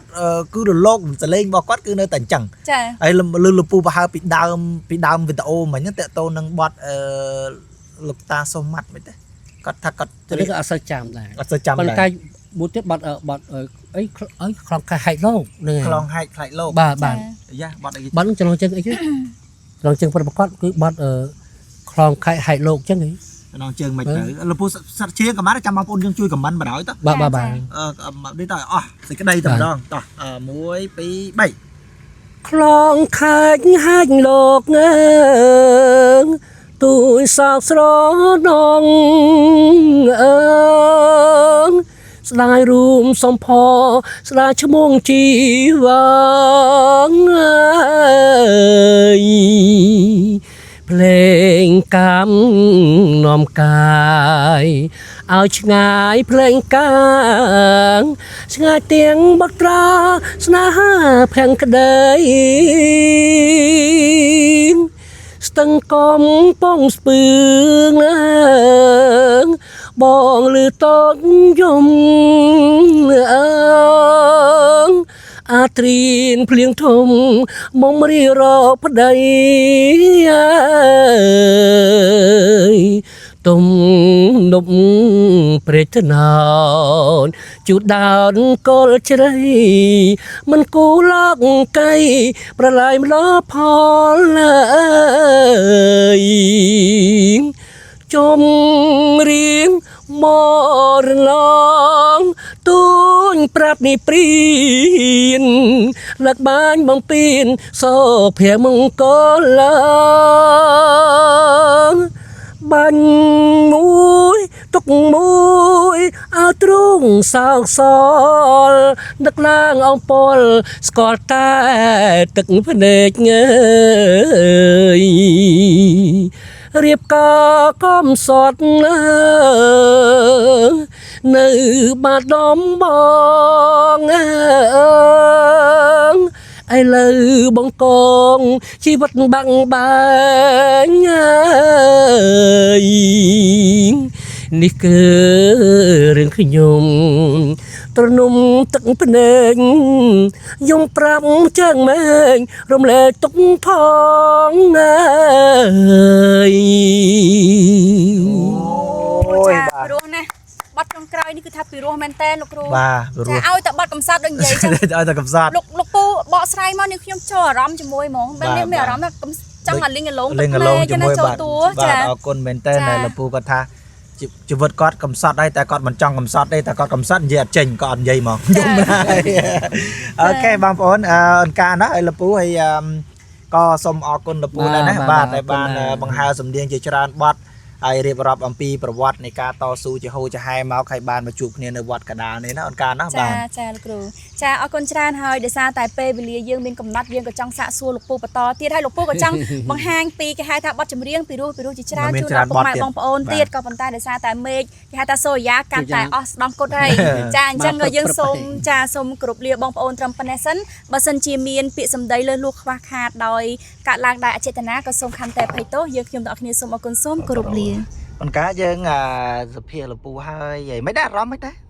ជួបលោកពូស្ដាប់ចម្រៀងរៀបរាប់អីចឹង ស្ដាប់និយាយទៅសប្បាយចិត្តបានជួបលោកពូហើយ បាទ ដោយសារតែស្ដាប់សលេងលោកពូទៅជារឿងបាត់កំសត់ កំសត់ មកត្រូវហ្មង អូខេចេញពីវត្តវិញនេះបងប្អូនព្រះអង្គទៅរៀនទៅអីនេះផ្លូវនេះយើងបាត់ស្ដាំហ៎អូខេនេះពីវត្តកដាល ពីវត្តកណ្ដាល បាទយើងខ្សែលោកចឹងឯងថតអីក្បែរទៅលោកផ្លូវនេះអាចចេញរអូដូចតែធ្លាប់ចេញតែ ស្ដាំទេ បាត់ស្ដាំមកជ្រុលចឹងណាអូខេ យល់មក បើនិយាយតាមត្រង់យើងនៅបាត់ដំបងមិនបានចូលពហិលោកទេ អូចឹងហ៎ យើងចាប់រវល់លោ បាទ រវល់ជួយបងគេចឹងទៅឲ្យពេលបើបានមានពេលធ្វើបុណ្យធ្វើទានចេះស្គាល់ លោកពួកដែលបានរៀនស្មូតនេះសលេងល្អចឹងណោះតាមពីដល់ដែលបានរៀនស្មូតអី ចាយមុខក៏នៅសំឡូតហ៎ បាទ គាត់ថាទៅរត់ឯងរៀនស្មូតទៅណាលោកគាត់កាច់បាយសៃកាច់អីទៅគាត់ហៅជួយស្មូតសពអញ្ចឹងណា បាទ ខ្ញុំខ្លាច ខ្ញុំខ្លាចអូ ខ្ញុំខ្លាចខ្មោច ខ្លាចខ្មោចបែកអូ តខ្លាចខ្មោចដែរ ខ្ញុំរៀនដឹកឌឺអញ្ចឹង ដឹកឌឺហ៎ តែបើខ្ញុំខ្លាចម្ដងខ្ញុំធ្វើ អូ កាលហ្នឹងខាងណាគេឧបត្ថម្ភកៅអៅឲ្យស្លៀកដែរពូ ហ្នឹងហើយកៅអៅ បើ ឃើ និ ញ យាយក ៅស្អាតដល់មើលទៅដល់ផ្លឹងហ្មង បាទកៅអៅនោះចេះខាងអី កម្មវិធីគេរៀបចំឲ្យឬមើលក៏បីដែរពូ មែនទេខាងវិចិត្រសិល្បៈគេ អូគេរៀបចំឲ្យហ្នឹងខាងវិចិត្រសិល្បៈ អូននិយាយទៅឲ្យគេនឹងសម្ដេចបុប្ផាទេវីគាត់នៅ អូសម្ដែងផា តែ ទី លោកស្រីបុប្ផាទេវីគាត់នៅខ្ញុំអត់ស្គាល់ទេលោកអូនព្រះម្ចាស់ថ្លៃបថងក្រោយខ្ញុំ ផាទីវី ខ្ញុំមានអ្នកដែលគេដែលថាគេអមតាមគាត់ហ្នឹងណា បាទអង្គរៈអីទៅ ឯងទូទៀងប្រទេសនេះសម្ដេចបុប្ផាទេវីចឹងណា អូ ដល់ពេលខ្ញុំក៏លុចចង្គង់ទៅពីគាត់ចឹងថា អូ អូម្ចាស់ប្រមើម្ចាស់ ហើយឲ្យជើងបាត់ឯអូនជើងខោទៀតអូនអើយបាត់បរមជាភ្នំពេញជាវិធានីជាទីប្រជុំជលីដល់អីសាសានោះអូនឲ្យខ្ញុំទិញដល់ពេលឡើងទៅហោហែណាផ្សេងអីតែអ្នកម្ចាស់បុប្ផាទេវីគាត់មកថានៅបើពីសង្គមឲ្យចាប់គុកលឿន បាទទេវីអូដល់ពេលអត់ដឹងទេនៅពីក្រោយបណ្ដោយបាទលោកពូ ហើយត្រង់ឯកឧត្តមអីគាត់កំពុងចេះដៃតិចចឹងណា បាទ ទៅសារថាយើងចេញមកពីស្ពុតហ្នឹងរំពេញជារាជធានីជាទីប្រជុំជលនីមានទាំងមាគីដល់សើសាត អូបាត់ដែរ សាទបារាជនាចឹង អូ ពុតអីព្រោះស្អាតស្អាតនេះព្រឹកប្រូល បាទច្រឡំប្រូល តានចប់ទៅមានអីម៉ែមកពីក្រោយពីការពេលព្រឹកចាស់ថ្លៃ ចាស់ថ្លៃហើយមកពី ដល់ ក្រោយ ពេល ដែលយល់ថាជំទីក៏ដែលជំនិតគាត់ហ្នឹងណា បាទ ដែលគេខ្នងខ្ញុំមកថាចេះអេនេះមួយទៀតទៅប្រទេសឯងនឹងជាបាត់នឹងខោនេះម្ចាស់បុផាទវីក៏ថាចេះនឹងបើសិនពីសង្គមហ្នឹងជ្រៀងបាត់ពីកន្លែងយើងចប់គុកលឿន កន្លែងហ៎ ខ្ញុំតែឃើញមិនភ័យ ភ័យអើយភ័យពូថាពិធីការនេះដែលប្រកាសហ្នឹងស្អាតដូចអនការធីវីហ៎ស្អាតភ្លឹងអញ្ចឹង ដូចយុវធីកចឹង នឹងស្អាតដូចអនការអញ្ចឹងអត់ហើយតម្រង់មុខគឺកម្លាំងដូចគ្នាអញ្ចឹងលោកពូណោះ អូនអីបាយគោលមើលបាយបាត់អាសាច់ជុំដៃ95មកទុក បាទចាំខ្ញុំវាយមើលបាទឃើញ អូនចាំព្រីមើល បាទស្តៀងគ្នាបាទមុខកភ្លឹងដូចគ្នាណា បបកែ នេះបបចឹងលោកពូចេះព្រោះ សុំបេក្ខជនសុនបណ្ឌិតចាប់វិធីចំណាក់ថ្លៃមួយបកស្រាយចំណាំថាអាសាច់ជូនម្ដាយ យេ នេះមកសតុន នឹងតុនមែនមក តុនមែនមក កាលខ្ញុំនឹកឃើញខ្ញុំមើលតែគាត់ណា ខ្ញុំមើលតែគាត់ដែរ ខ្ញុំមើលតែគាត់ទៅដល់ពេលដល់មើលតែគាត់ហើយវាជ្រុលអានេះពេក ណាខ្លាចជ្រុល